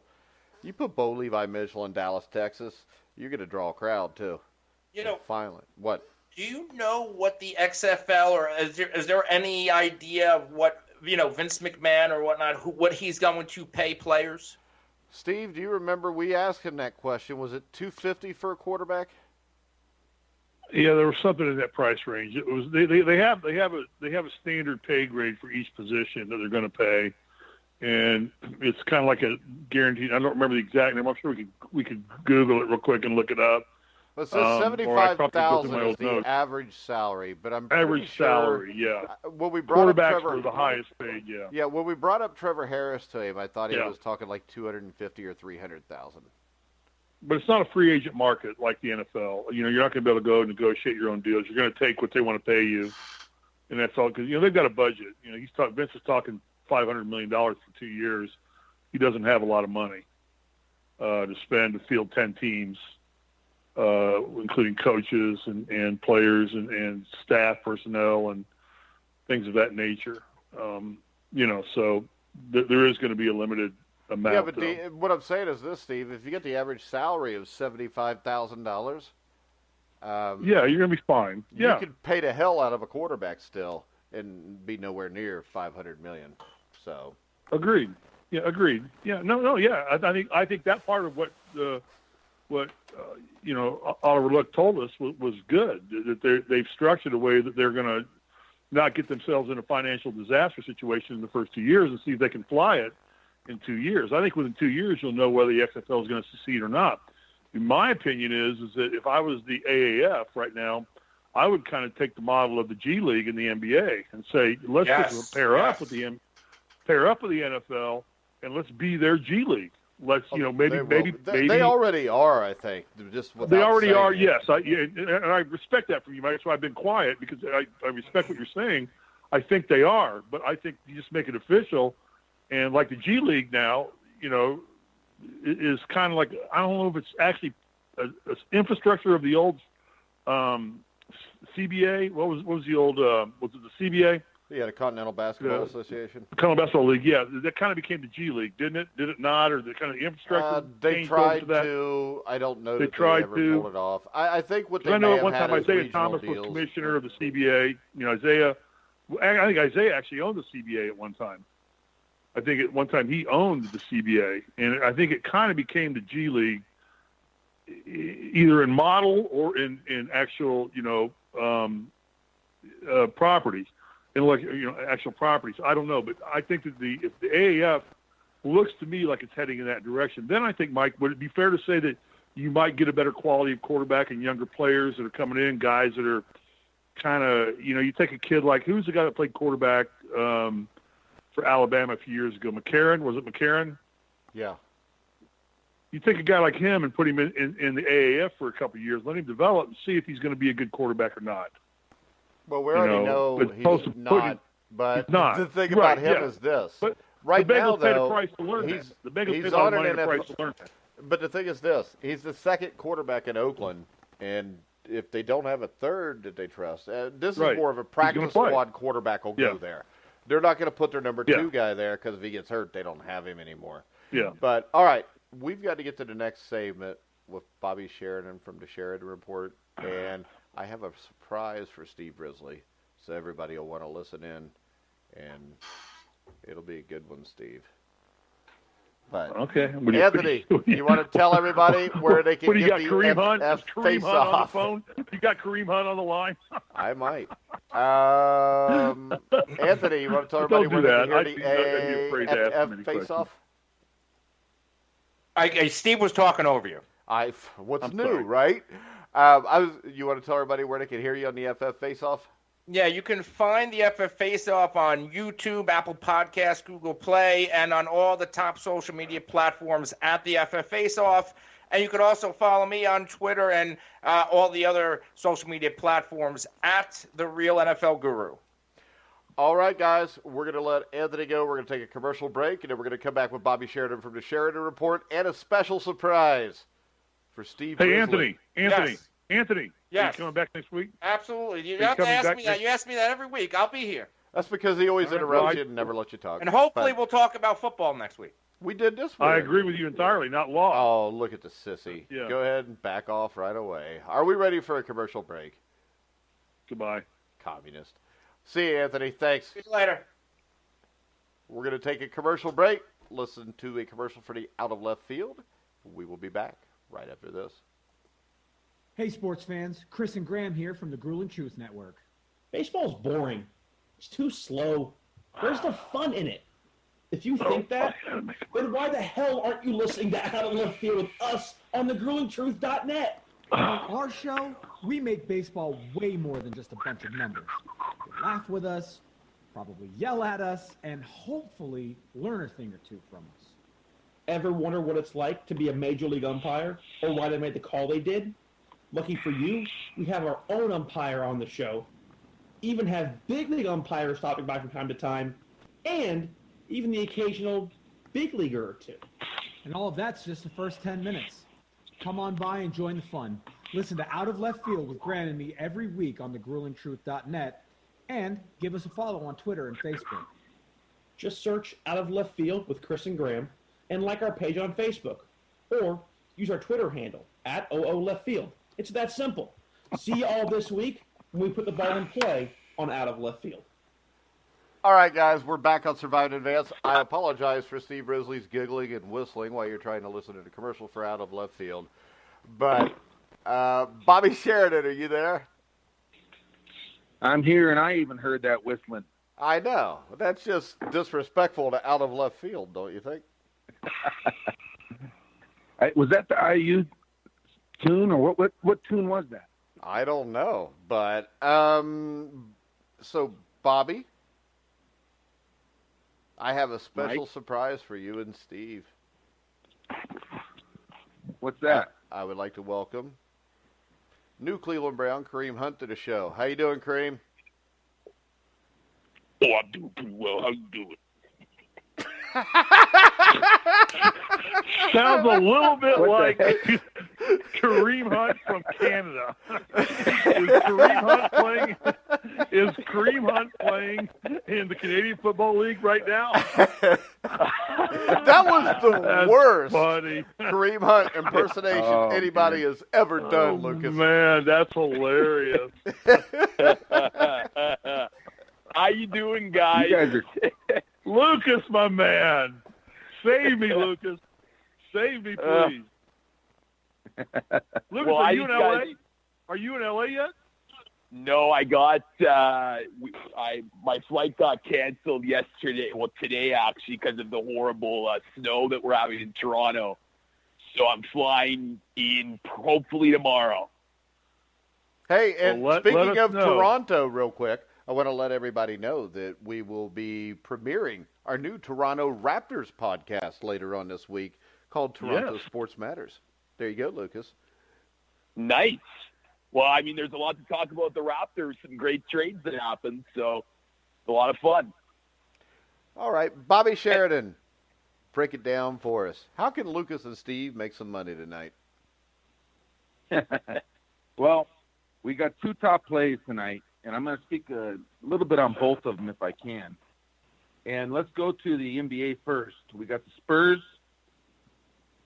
on their rodeo trip, and let's revisit this a little bit. We talked about this a week or 10 days ago or something. Hey, can we call it the Urban Cowboy Tour? That's cooler, don't you think, Risley? Looking for love in all the wrong places. Looking for love in too many places. Well, All the wrong places. The Lost Spurs- gigs. I've been looking Spurs for is- love in I'll all tell you the what, wrong though. places. Deborah Winger could ride a bull. She you got guys a are lot of great things, momentum. including a boy. bull. Great line from Steve. Great start to the segment. We've had obviously you've listened, Lucas, so you know we it's been a great segment. I've had more fun today than I've ever had since I've ever met Mike Goodpaster. I love this guy. He says that every time he spends an hour with me, Lucas. I'm like a high-priced call girl. I just do. get better with time. I got to agree with what Mike Goodpaster said in that first segment, though. I think he was spot on today. Because I don't think Kareem Hunt don't revisit this shit. I'm not. I already tore him up for an hour. He's sore. Listen. Bobby Sheridan is paying money to be on our of course. site. Bobby, so let's give the floor to Bobby, please. Bobby, Spurs at the Grizzlies. Take over. Yeah, go. Well, the bottom line is the Spurs are they need this game. You know, they've lost the first 4 on this trip, and this is their last game before they get a week off, and they're in the 7th spot in the West, and they're only holding that spot by a game over the Clippers in Sacramento. And then, of course, you got LeBron coming here over the next 25, 28 games. So they need this game. I think they're going to get this game. Alvin Gentry, the coach of New Orleans, they just got through playing Memphis, and they lost at Memphis. And he made a comment. Sometimes you can go back. I go back and I read all the game recaps. I read all the quotes from the coaches, and you really learn a lot of stuff. And he commented that Memphis is one of the better teams in our league defending on the ball against dribble penetration. And he said that they really bogged down and got into too many dribble tantrums. And that's when their offense bogged down and cost them the game. And if you know anything about the Spurs and Popovich, that's passing game 101, and they're not going to bog down. And this is a must-win tonight. I'm going to call it a must-win. And so I think the Spurs will get the job done. The line opened 4. It went to 4.5. I think you can lay that. Tonight is also a getaway night for the Grizzlies. This isn't their last game before the break, so they got to go to Chicago tomorrow. And they get a week off. So I believe on a getaway night, I believe San Antonio on a must-win will get it. And then our second top play, we go to the college, and we got a Big East game tonight that I really like a lot. We got Marquette at DePaul. And Lucas will appreciate this. I'm glad he's on the show for my little analysis of this team, because what is Risley doing as Lucas right now? knows in tennis. Does anybody hear that? I'm sorry? Yeah, What's Risley I doing hear right that. now? So much for giving Bobby his time. Steve's muffling up stuff. Yeah, come on, Risley. Have some respect. Go ahead, Bobby. I apologize for that rude interruption. Well, I didn't hear it. I'm just focused, just laser focused. I think Steve put some ice in a cup, and then he was rolling around on the hard floor. I don't know. I'm just guessing. But go ahead, Bobby. I'm making a Diet Coke. All right. Well, I here we go got with dry the throated analogy. yakking with Goodpaster for 4 hours about speak. nothing. All right. Bobby, well, here's the Bobby, tennis I analogy. was being quiet.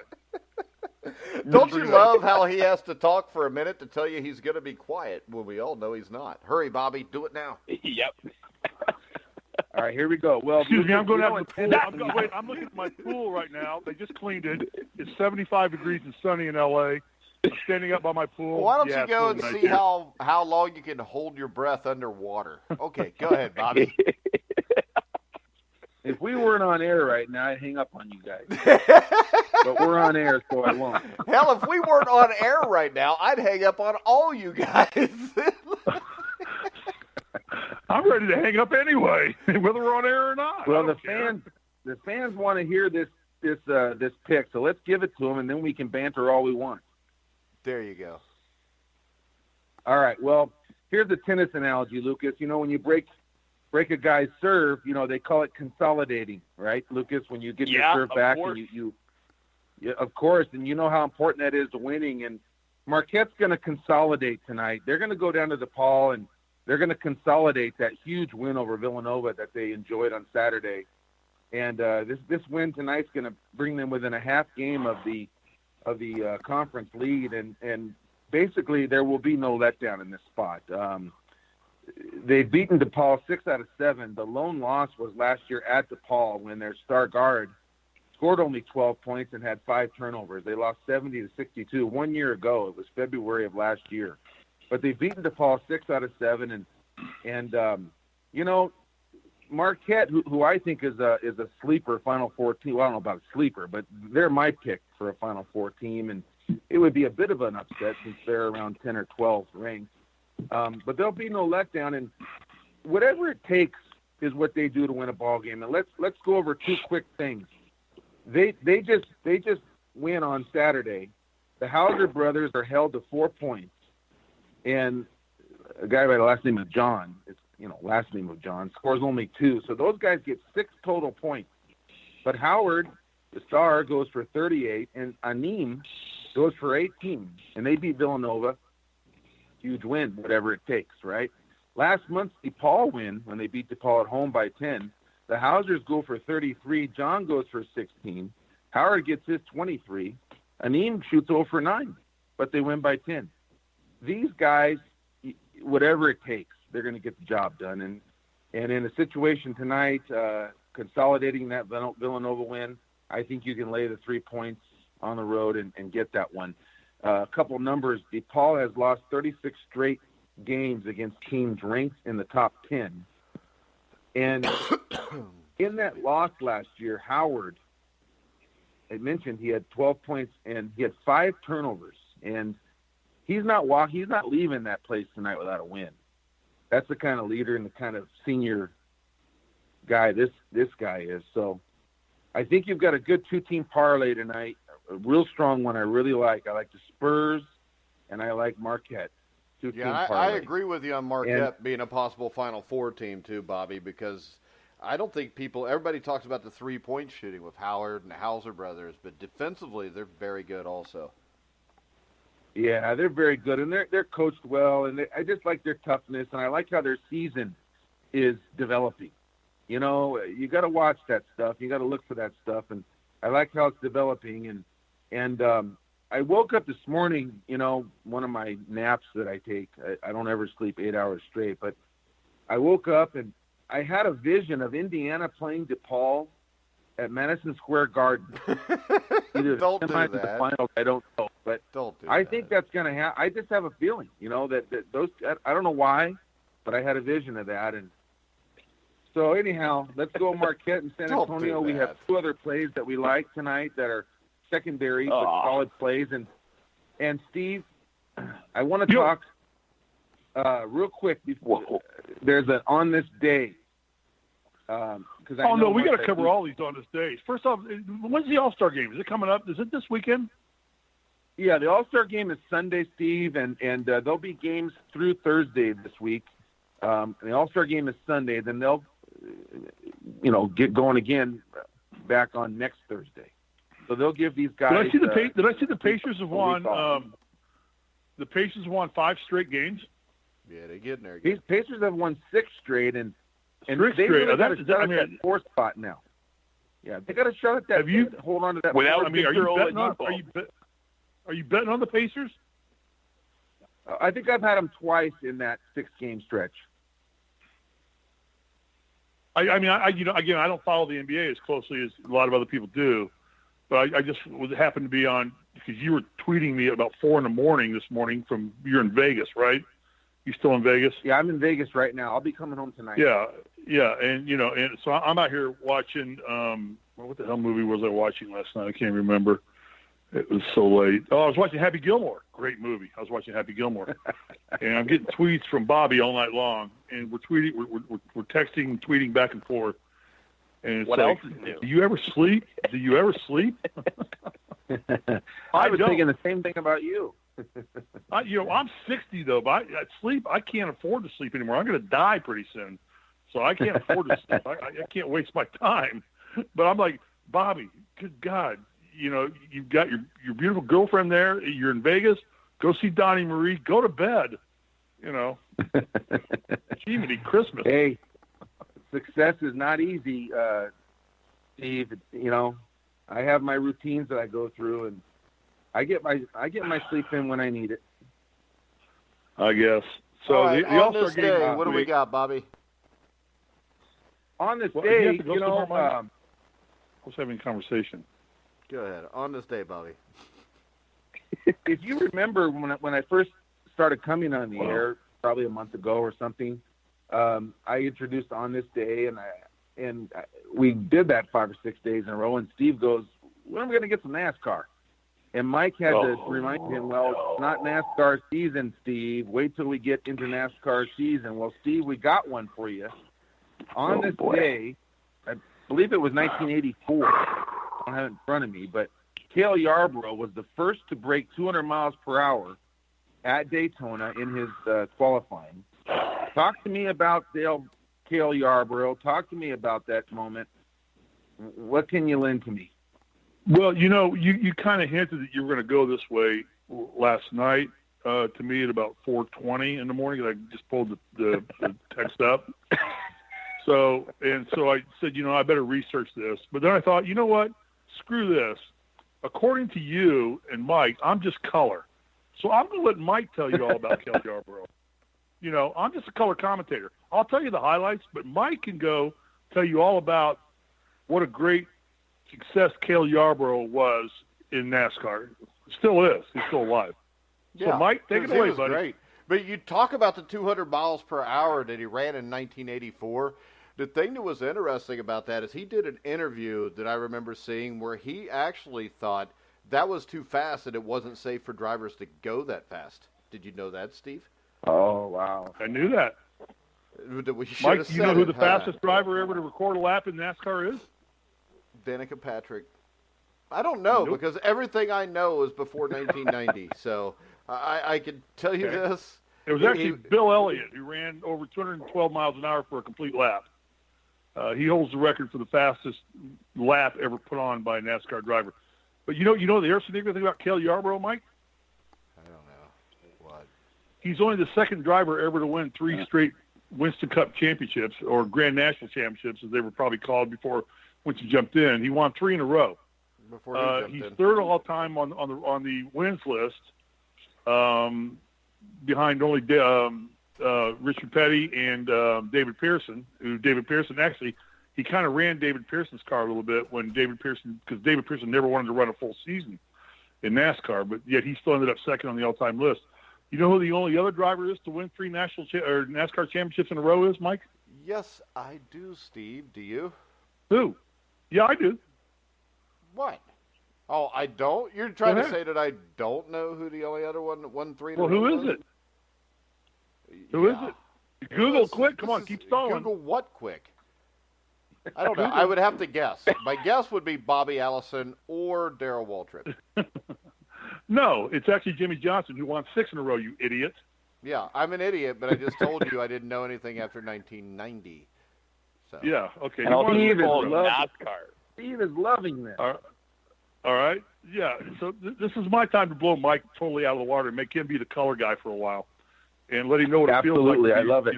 Talk to it as a color guy. So, do you know who Cale Yarborough drove for most of his time? Two significant. I know he started out. He started out with the Wood Brothers, didn't he, in 1960? He actually.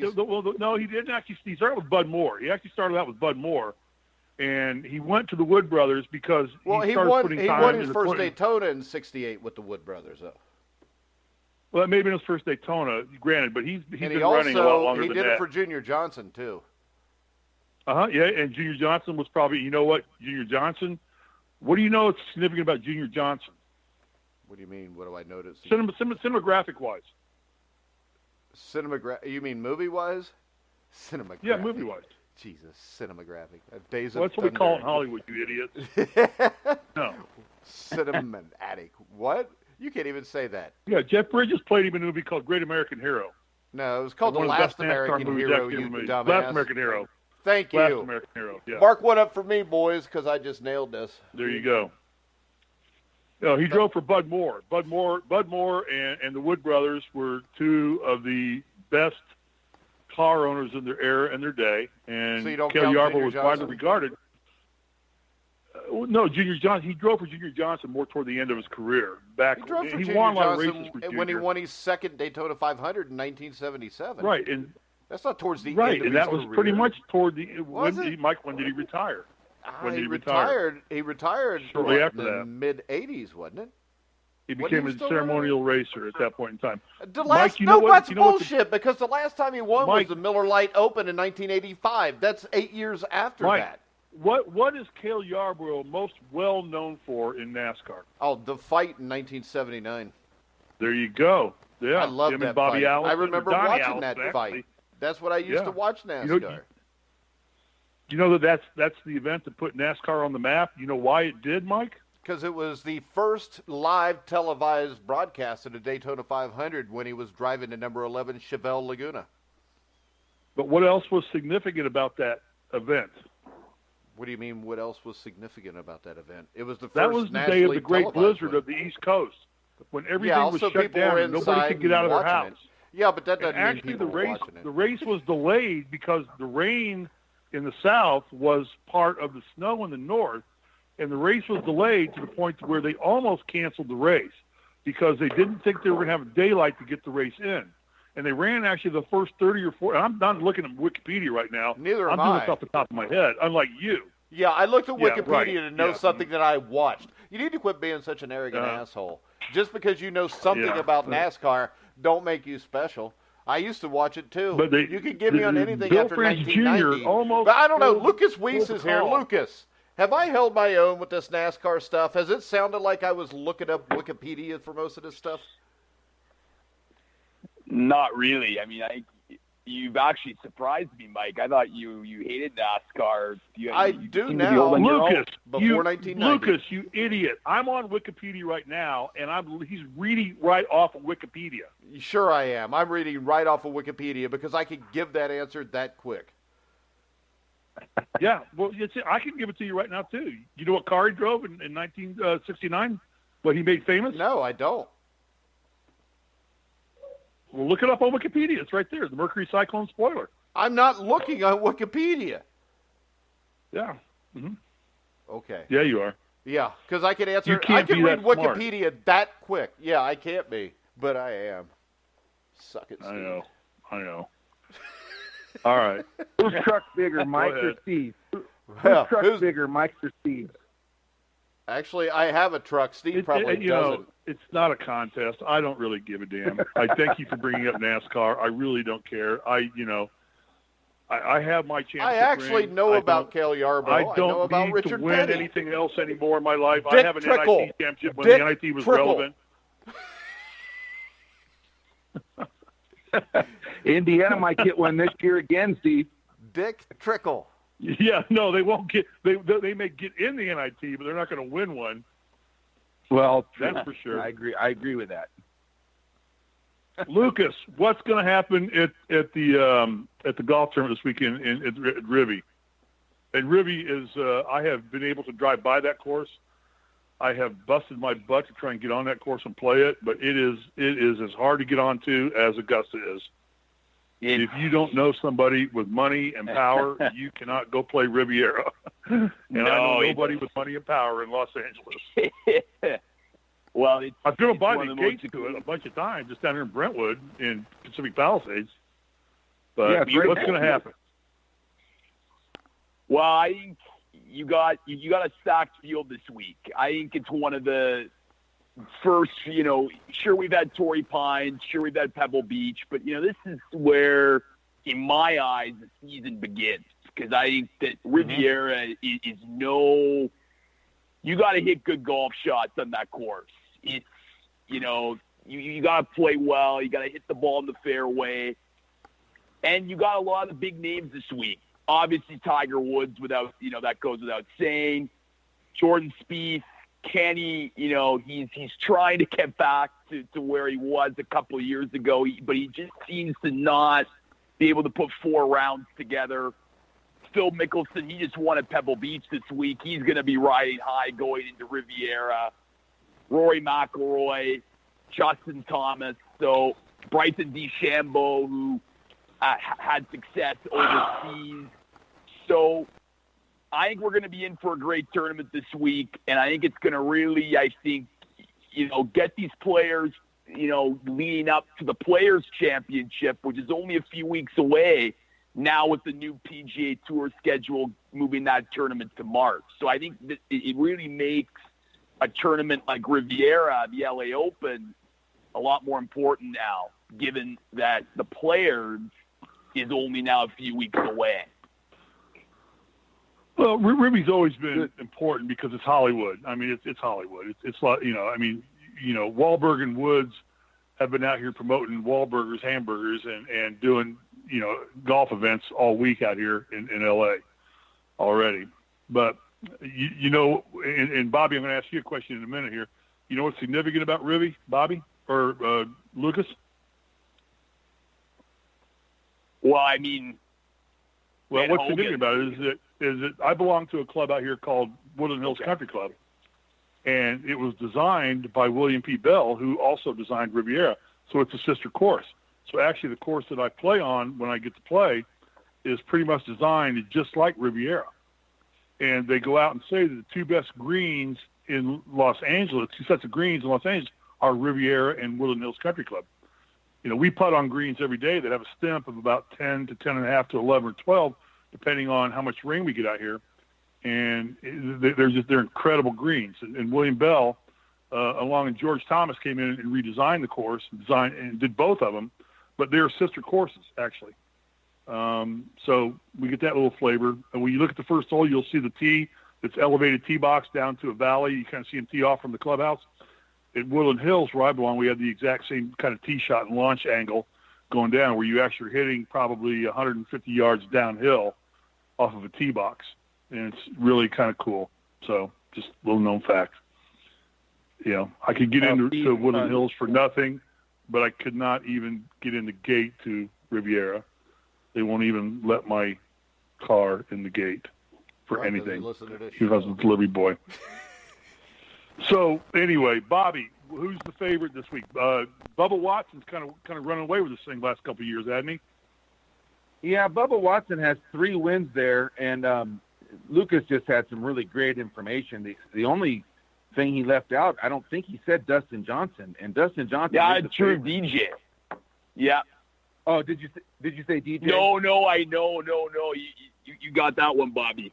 I forgot about DJ. Oh yeah, because I was listening for DJ because he's won it once and been runner-up twice, and he's favored this weekend. I believe only 8-1 or something. But in golf, that's still pretty low. There's so many great golfers out there, and the only other golfer I would throw into the mix there that he did not mention was Schauffele.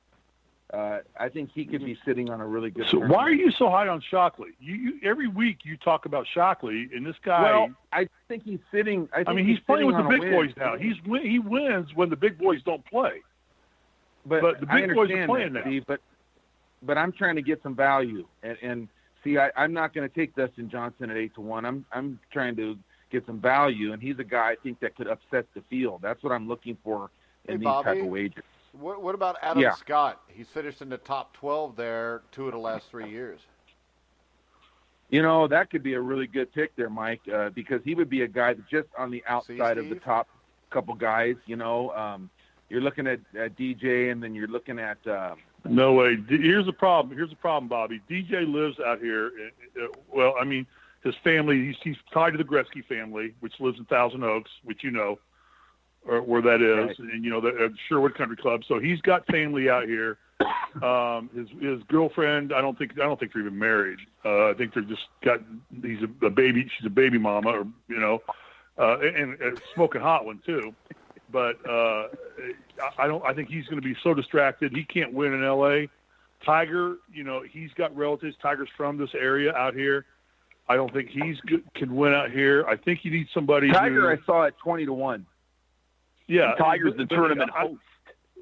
This place is Tiger's so distracting. not had a lot of Bobby, success you live there out in here. history, though, has he, Bobby? No, he has not. And I do. Has he ever won the tournament? No. I don't believe he's never won this tournament. Never won. No, I don't believe so. Who would be a great player? Bobby is our boy Freddie Couples playing because he's done well out here. Yes, he's 35th at and at 57, 58, 59, he still, has game. I thought you meant 1957, 59, he played well. Yeah, he would have no chance to win this tournament, I don't think, Steve.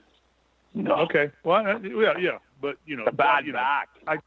This is a tournament, in my opinion, it's a tournament. If I was going to say I was going to pick somebody, I would find somebody who will not be succumbed to the distractions of playing golf in Pacific Palisades and with the celebrities and everybody that are going to be whining and dining all week out here. And hey, real quick, can I ask Bobby a question?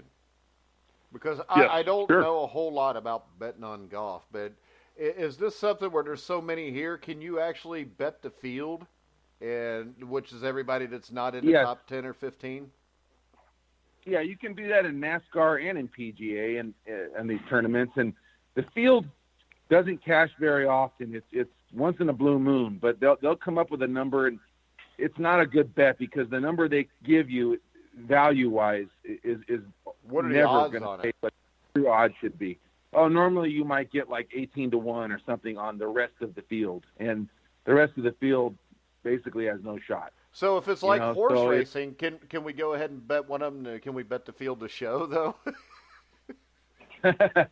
No, but what you can do, Mike, is you can take the matchups. You can take somebody from the field that they post in a matchup, and you can do that. But matchup betting has become popular, and we're going to talk about that a little bit when we do the NASCAR show regarding the betting part of the NASCAR show regarding that. Because odds to win these tournaments are not those are just fun bets. You might put $100 and try to win $1,800 on somebody or something, but you're not going to put. This is not a bet you're trying to make your weekly money on. But a matchup bet might be. A matchup bet might be, and so maybe Bubba Watson over Tiger in round one if they get paired would be a good matchup because Bubba's been so successful at this tournament or something like that. All right, real quick before we wrap it up, I know that our Canadian friend Lucas has an on this day he wants to talk about. Well, as a Canadian, I got to talk about hockey, and on this day was when Wayne Gretzky broke the NHL record for the most points in a regular season. And it's a record that has never been broken. So, yeah, that's my he scored his 100. Was that the 200 mark? Was that did he go over 200? 153 points. 153 points, okay. But another fun. Yep. Was that in 84? Was that that was with Edmonton, like in the 80s, right? Correct. 1982. 82, yeah, okay. And another fun fact about Gretzky is that there was one season where he had more assists than the points leader. Like it was just like it was nuts. Like he had more assists than some players had points who were in the top of the points rankings. So he was, in my opinion, at least the greatest of all time hockey players. So that's hey, not Lucas, even can I ask you a trivia? Not even questionable. Lucas, can I ask you a trivia question, Lucas? Yes. Where did Wayne Gretzky start his pro career? WHA, Indianapolis Racers. WHA. Yeah. Indianapolis, right. Went to Carmel High School. He was 16 years old. He moved and actually went to Carmel High School and started his pro career at 16 years old, playing for the were they the Racers? I then? just told you. I answered this question 3 times, and now he's going to act like he's discovering the wheel. I'm sorry. Jeez. Yes, the Indianapolis Racers. What were they? In the WHA, Racers, the World Hockey Association. See, I know hockey started too, his pro boys. career there, right? Mm-hmm. In Indianapolis, Indiana, of all places. Yeah. Go figure. Go for the figure. hell with Canada. I actually saw him Gretzky play the Indianapolis Racers against the Cincinnati Stingers in 1970. Wow. Was it 77 or 78? I think he hit on my wife at Fridays. Yeah. Okay. Okay. I don't think he did. And it's not a shot at your wife. Dennis Johnson got his daughter. So, I mean, that's... hey, and it's Mike, really let me wrap this up with a question for you because you are the know-it-all genius. Oh, geez, what is a one unknown fact about Cale Yarborough that you should know? What? Based on what sport you love. How can I know an unknown fact about somebody? If it's unknown, Steve, it's unknown. Correct? No, so, it's not unknown. No. You just said it was unknown. Wait a second, Lucas. It would be unknown to an idiot who does nothing but read. Did Steve Facebook just pages say about Cale Yarborough? Did Steve just say that it was one unknown fact about Cale It'd be unknown Yarborough? to you. It wouldn't be unknown to me. Anybody else know? Huh? How can we know an unknown fact? What? What sport do you love, Mike? What's your favorite sport? What's Football. my favorite sport? Probably badminton. Boxing, right. He was a Golden Glove boxer for 4 years before he ever got into NASCAR. He was a Golden Glove boxer. And then he decided to do something else that was not as dangerous. Well, what idiot driver would take him on in '79? Who was that? Davey Allison, wasn't it? That was Donnie Allison. Davey Allison was Donnie Allison. And Bobby Allison stopped his car to help fight. But the fight was between Donnie Allison and Cale Yarborough. But Bobby came in on the first turn in '79 and got out of his car, and they had a big three-way fight that put NASCAR on the map. You also know that he was a big, huge high school football star at Timmons High School and played semi-pro football in Columbia, South Carolina. Semi-pro football, like that's a big deal. But really quick. Back in that point in time, in late 1950s, early 60s, that was a pretty big deal. It was a bigger deal than it is now. Now it's just a bunch of idiots running around playing football. But my question is things you should know about Cale Yarborough. Are you going to answer a question or what? Is he in a relation to Cale Yarborough that is the MMA fighter? I would not know because I don't follow MMA at all, so I would doubt to say that he is. Cale Yarborough aficionado would know if his son was a professional athlete, I would hope. No, really, because I only follow Cale Yarborough. I don't follow his son. Huh. But you know unknown facts about him, but you don't know who his kids are. About Cale Yarborough, not his children. Fact. But I don't know. So, Bobby, who's going to win? Who's going to win a tournament this weekend? Well, I mean, I would go with Dustin Johnson if I had to, just bet my life on it. But from betting purposes, I'm going to take Schauffele, maybe Bubba Watson. I think the prices will be right on those guys. But I think Schauffele would be my long shot pick. Bill Russell's 85 today. That's pretty good for a guy his size to live that, because big guys don't generally last. Their hearts get big, their bodies wear out. And, Chamberlain died, in his 50s, I think, didn't he? Yeah. Something like, he was young. Yeah. For Bill Russell to be 85 and still be as cantankerous as he is a pretty cool thing. I mean, you think about it. He'll give the finger to Charles Barkley. There you go. Yeah. How about this? There you go. We need to get Cale Yarborough on your NASCAR show.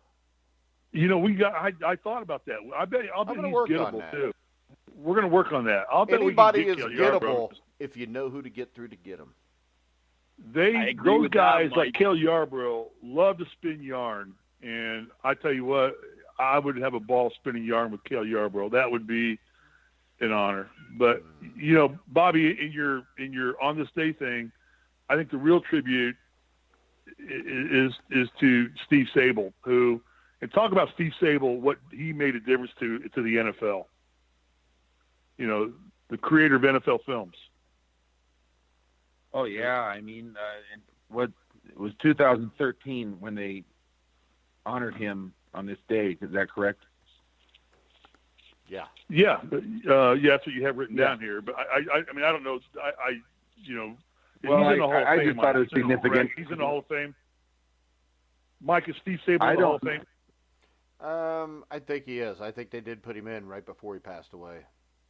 Yeah, they would have to, because you talk about an innovator in somebody that made a difference to the NFL with NFL films. Before we had, Red Zone, before we had NFL Channel. But actually, the start of that was not Steve; it was Ed, because Ed is Ed Sable, right? Yeah, movies of everything, right? And he bought the rights to point. the 1962 NFL Championship game, which I think was the Giants Packers, which was one of the coldest games in NFL history at Yankee Stadium.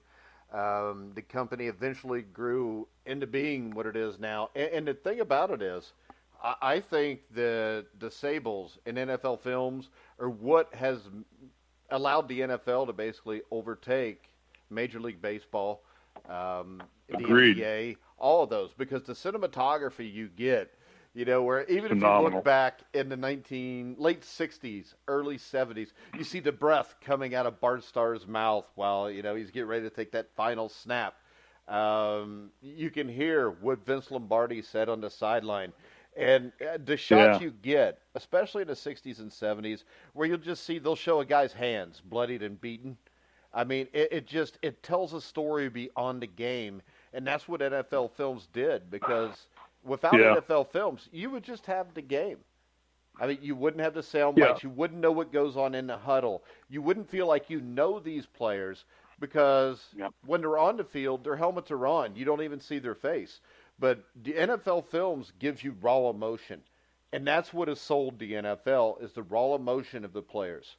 So, agreed. Well said. Yeah, the Sables are why the NFL has become as huge as it is. So, Mike, 2 questions.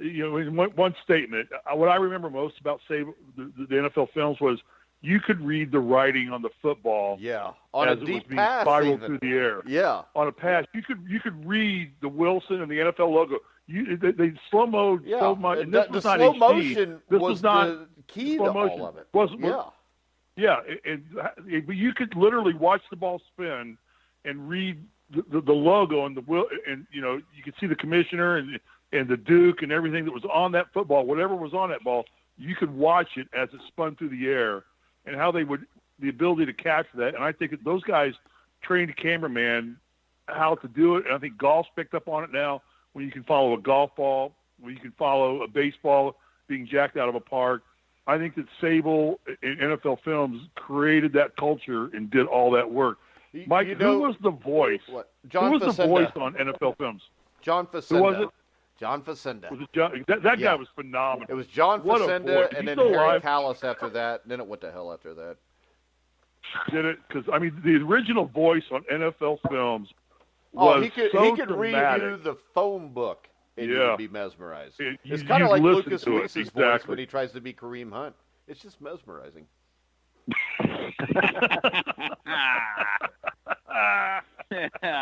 That's no, good.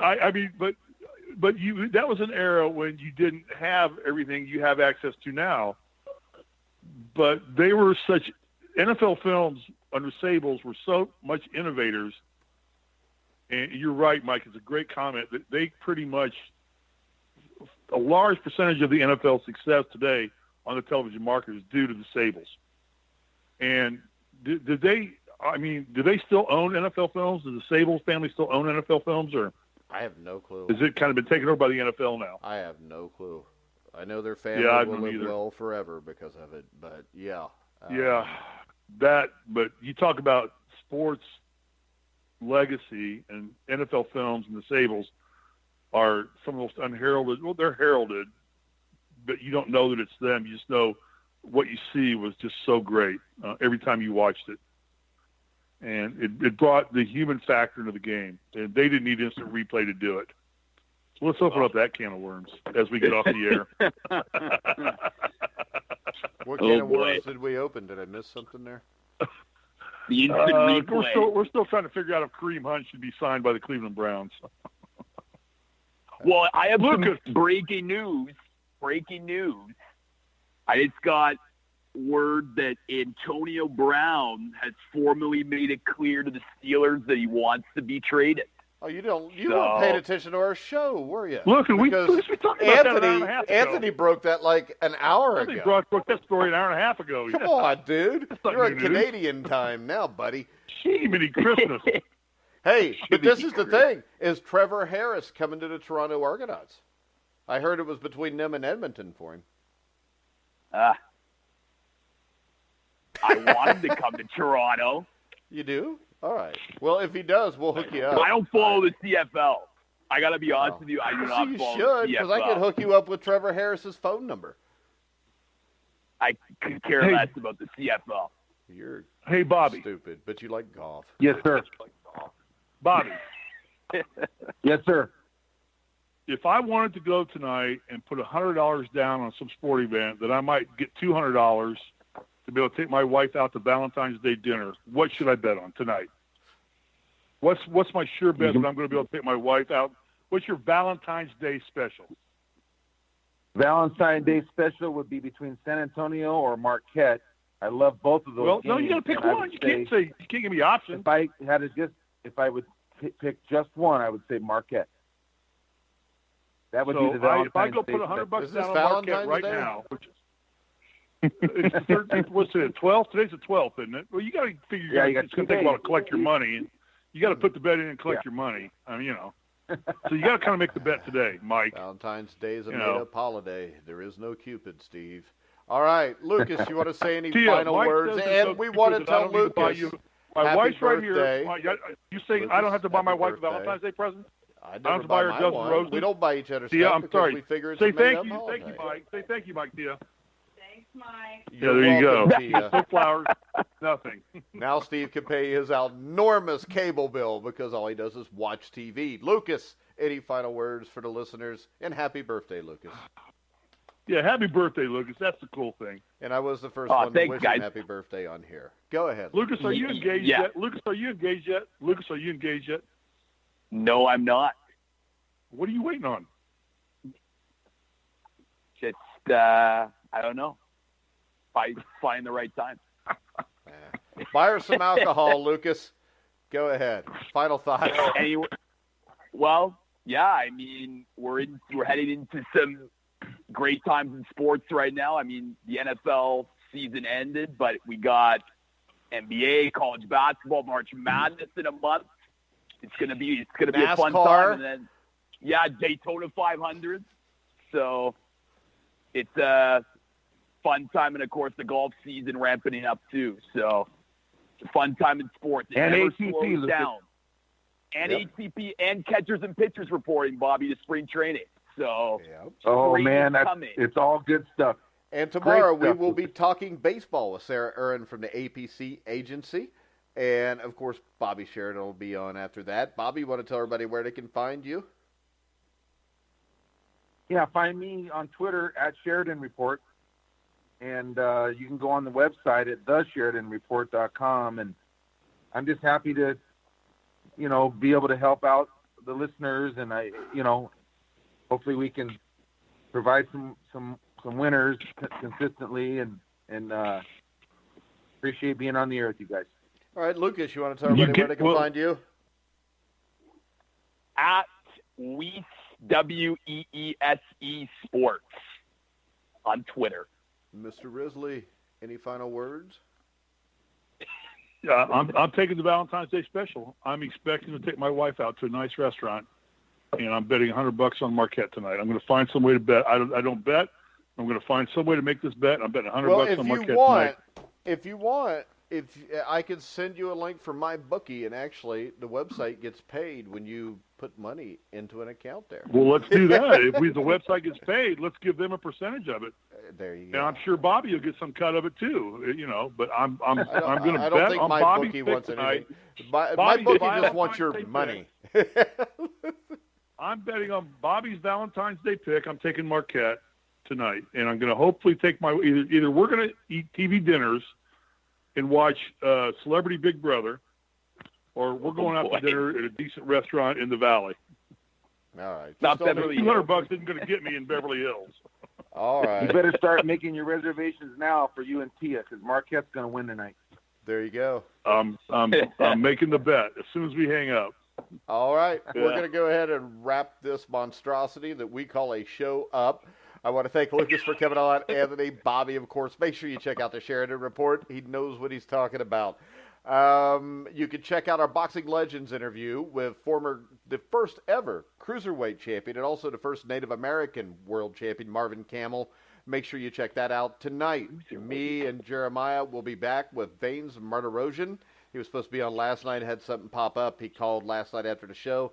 He will be on tonight to talk about Don King and why he has quit boxing and what a scumbag Don King is. Doesn't that sound like fun? Oh, my Tomorrow, God, of course, Don King. Me and Steve will be back tomorrow, Thursday, and Friday. Friday, we'll have Brian Ralph again to talk college basketball, so go ahead. We can't use Lukas Weese there because he lives in Canada where basketball does not exist. All right, guys, you can hear us on iHeartRadio, iTunes, Spotify, Spreaker, Stitcher, YouTube, wherever you find sports podcasts, you'll find The Grueling Truth. So for Anthony Cervino, Lukas Weese, Bobby Sheridan from the Sheridan Report, Steve Risley, I'm Mike Goodpaster. You've been listening to The Grueling Truth, where the legends speak.